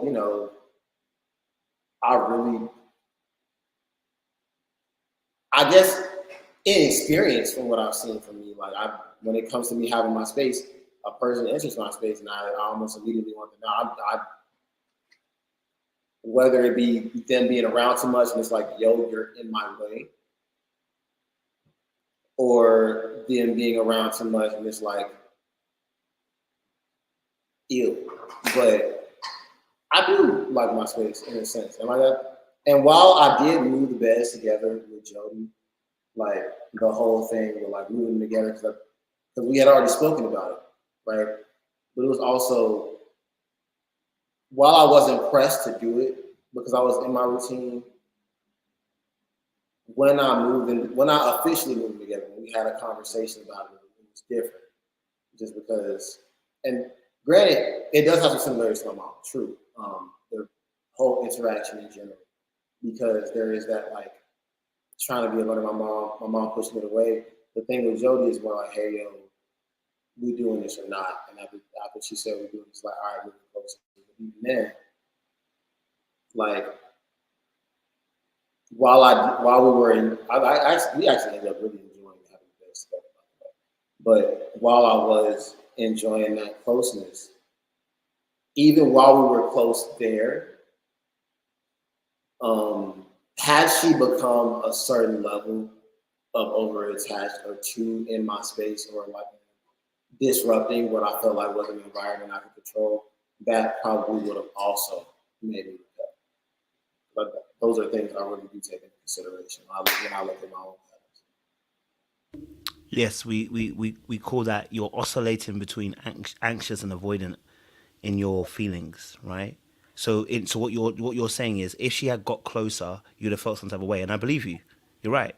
You would have felt some type of way, right? Because we call that fearful avoidant attachment. When someone oscillates between anxious and avoidant, when they get somebody close to them, they want to push them away. But when they push them away, they want them close again, right? They can only have them for a certain amount of time in their proximity before they gotta push them away again, right? And what that really is two things. Number one, underlining it all is that actually we feel that we are actually unlovable, and that's coming from a place of because of what you've experienced as a kid. So there's an underlying motivation or thought process, which is I'm unlovable. And the other aspect comes into play, which is I'm afraid of being rejected, and also that and the other aspect is that am I worthy of love? And so you try to prove that you're worthy of love, which is where the anxiety comes from, where you try to chase, right? The fear of rejection promotes the avoidancy. But then when you combine the two, what actually ends up happening is the person starts to feel like, am I actually lovable? Like I'm not lovable. So I keep people at a distance, which goes back to your very words, which is they're fearful avoidance, always afraid of being not accepted and not supported. And actually, when you really deep it, when you talk about your childhood and talking about they had to hide pieces of yourself, absolutely. Because if they actually saw you for who you actually were, they potentially could reject you and potentially would end up abandoning you. So you weren't going to tell them nothing because you want to be accepted. So in reality, the situation with Jodie, it works with Jodie because you don't have to show all of your sides of Jodie. So long as she keeps a distance, you're gonna keep a distance. And if you keep a distance, I don't get to show you all the sides of me, which means you can't fully reject me. But that's not how love can really work, because then we're not really taking the risk of the person seeing us in our entirety. And that's what I'm trying to tell you. Listen, you deserve to be loved to be loved fully, bro, in all aspects of you. You deserve to be able to talk about your anime and talk about light bulbs. If you want to talk about light bulbs, talk about skiing one day, next minute. You deserve to be able to do to be able to have someone that you can actually be your full self with, because there are people out there that actually genuinely want to love you, bro, for your entirety. There are women out there that will see you right now and be like, this guy is amazing, and will not want to push you away, will not want to stay away from you. But you're going to also have to work, because you're going to attract women like Jodie consistently, because people like Jodie are seeing your energy, and they see that you're distant, you're kind of oscillating between the two, where you're distant but then at the same time kind of close. They enjoy that because that's their MO too. She's also distant. So until you start to actually look at yourself and go, okay, how am I going to start healing parts of myself first? You're going to keep encountering women that are going to be either clingy, way too clingy, potentially codependent, that want to just be on you and their whole life is about you, or you're gonna choose women that are completely distant from you, right? And they kind of like keep themselves at bay. And what's all that's gonna happen is you are going to repeat the pattern. So that's what I'm trying to tell you. Like, you have the power in your hands now, Aaron, for how your life is going to map out, but also how people can love you. Because how am I going to love you, bro, if when I get close to you, you want to push me away? And then when I do walk away, when you tell me to walk away, I walk away, and then you're like, come back. How can you know what I mean? Like, how can I love you in its entirety? You deserve that love, bro. You deserve it. You need to know that you deserve that love, bro. You know what I'm saying to you? Yeah. No, it's powerful to hear, honestly. 'Cause, I think that is.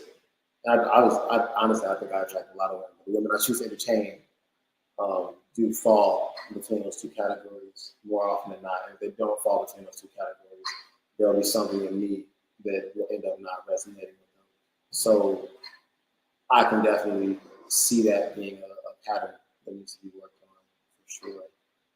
Um, I'm actually really enjoying being able to converse with you and hearing your analyses of different characteristics because it's it'll give me the opportunity to do other. I saw certain growths with the new I was in the house, but it's different. To also be able to have this conversation and see other things I need to work on that I wasn't able to see myself. Because it's one thing to be aware, right, and have those conscious decisions that you're like, okay, this got to be working on that, or to hear feedback from someone close to you, would be like, okay, this, how to do that. But it's another thing to have a conversation with an experienced relationship therapist, and then also they be like, hey, this is related to that, and until you find a way to work on it, you're gonna be stuck in this loop, right? And I want to make an anime reference so bad, I know everybody's not gonna get it, but I'm definitely enjoying hearing these things. I'm making a list. I'll make a list of lots of things, and it's giving me new homework to work on about myself personally. I love that, bro. Because I've loved this. I've loved this conversation because I think, like I said from the very beginning, bro, you're very open. You know what I mean? Like you're sharing with me, and you know you told your history, and you told us your story. Do you know what I'm saying to you? Like, you know, and I appreciate it, bro. You know what I mean? Because I think for me personally, it gave me more opportunity to really understand you, and it also gave me more opportunity to have empathy as well with you. You know what I mean? Like, yo, like we've all gone through some ish, but I now see how that can affect someone else in a completely different way. Do you know what I'm saying to you? And so I really appreciate it. And I've seen your intelligence, your smart one, but you're also quite funny as well, bro. Do you know what I'm saying? These are great qualities. You laugh and you laugh heartily, bro. When people laugh heartily, bro, it invites other people to want to laugh too. Do you know what I'm saying to you? Like you're a light, and I'm trying to tell you, like it's attractive because it draws people in. Do you know what I'm saying to you? And so I appreciate that about you as well. You know what I'm saying to you? So the fact that you sat with me for 2.5 hours and you've been quite open, I haven't sensed, and usually I get a sense when people are like kind of like blocking me because they will block you. They'll let you know emotionally. They're not ready to have that conversation, which is fair. But you've been open. You've let the walls down and you've shared. You've answered every question. You know, you've tried to give us insight into how you're thinking as well. You know, it's really been, from my perspective, it's been really intriguing, interesting, and also fun. If I'm honest with you, so I really do appreciate that you had this conversation with me, bro. I can't even lie to you, honestly. No, I appreciate it as well. I know we have been trying to speak with one another for a minute, but it's been a very that. It's been a very Got something in your throat, my brother. dialogue. But yeah, I've tried to be open with everyone whom I've interviewed since the show.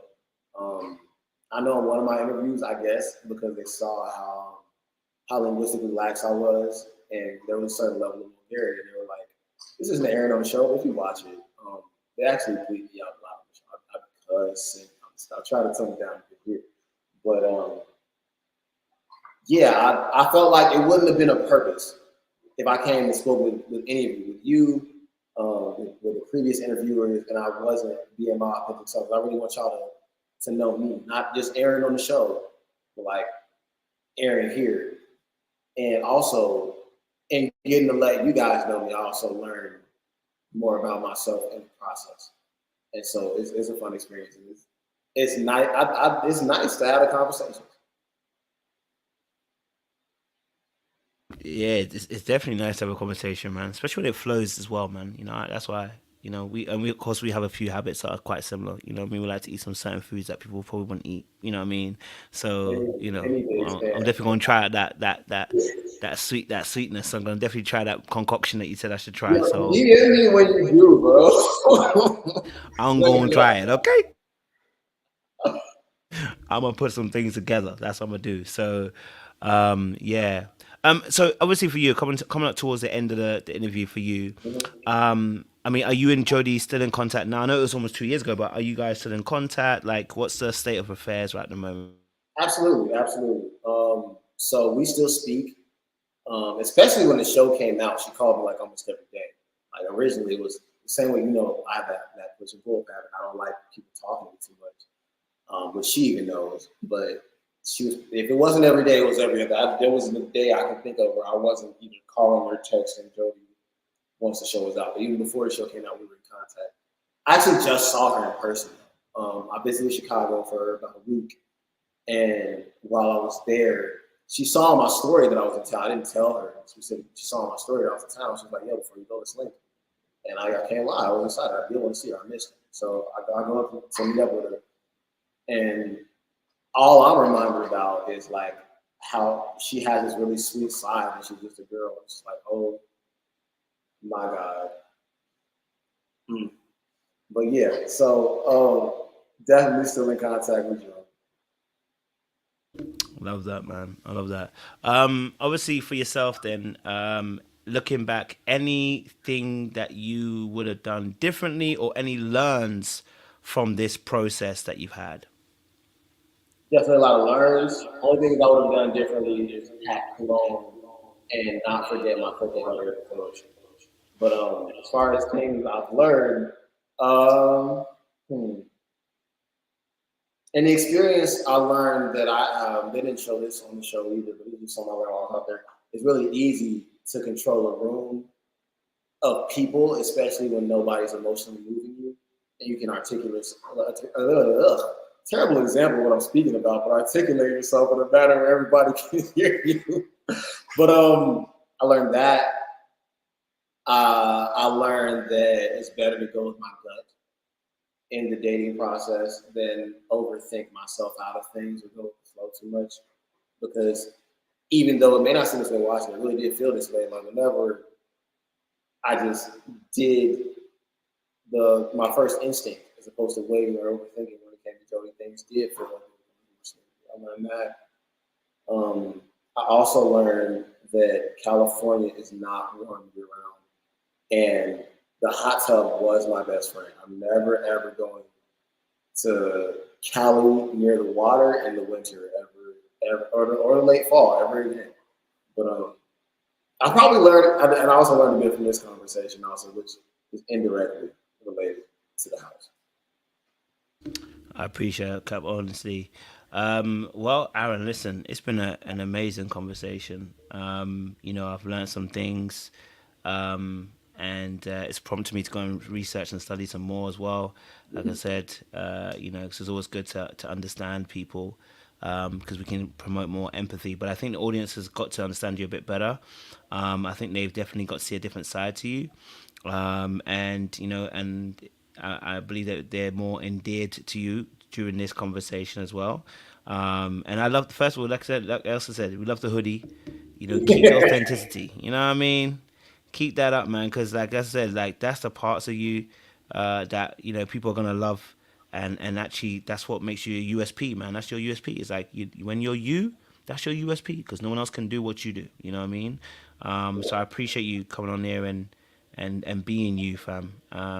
It's more than enough, and we appreciate that. You know what I mean? Man, unless you get to your night, probably got to get back to to animating it up. But let me know when you do that concoction for sure. Listen, I got you, man. And hopefully we can have you back on here maybe later on in the year, and it'll be just a normal chat as well. So we appreciate you, bro. Let me know when. I got you. Audience members, thank you so much. It's appreciated to have you guys here. Thank you so much for joining us for this conversation. I know it was 2.5 hours long. I will break down the video for you guys so that you don't have to watch the whole thing all in one go. But I hope there was enough in there for you guys to learn from. I will do a follow-up video because I think this is again going back to what we're talking about this month and a bit, which is attachment styles. And really being able to understand how attachment styles really do affect people in terms of how they date, how they have relationships. Now, if you're somebody who saw yourself in Aaron in the way that he was dealing with relationships, where he was almost wanting love but kind of rejecting it at the same time, then look, this is a perfect example for you just to reach out to me. Look, okay, all right, yeah. If you think I've got the patience of an angel, this is a perfect example for a reason why you should reach out to me and get us onto the coaching for you guys. All right, I really do appreciate you who've joined us in this conversation. and I will see you again very, very soon. Much love, much appreciation. See you again very soon. Appreciate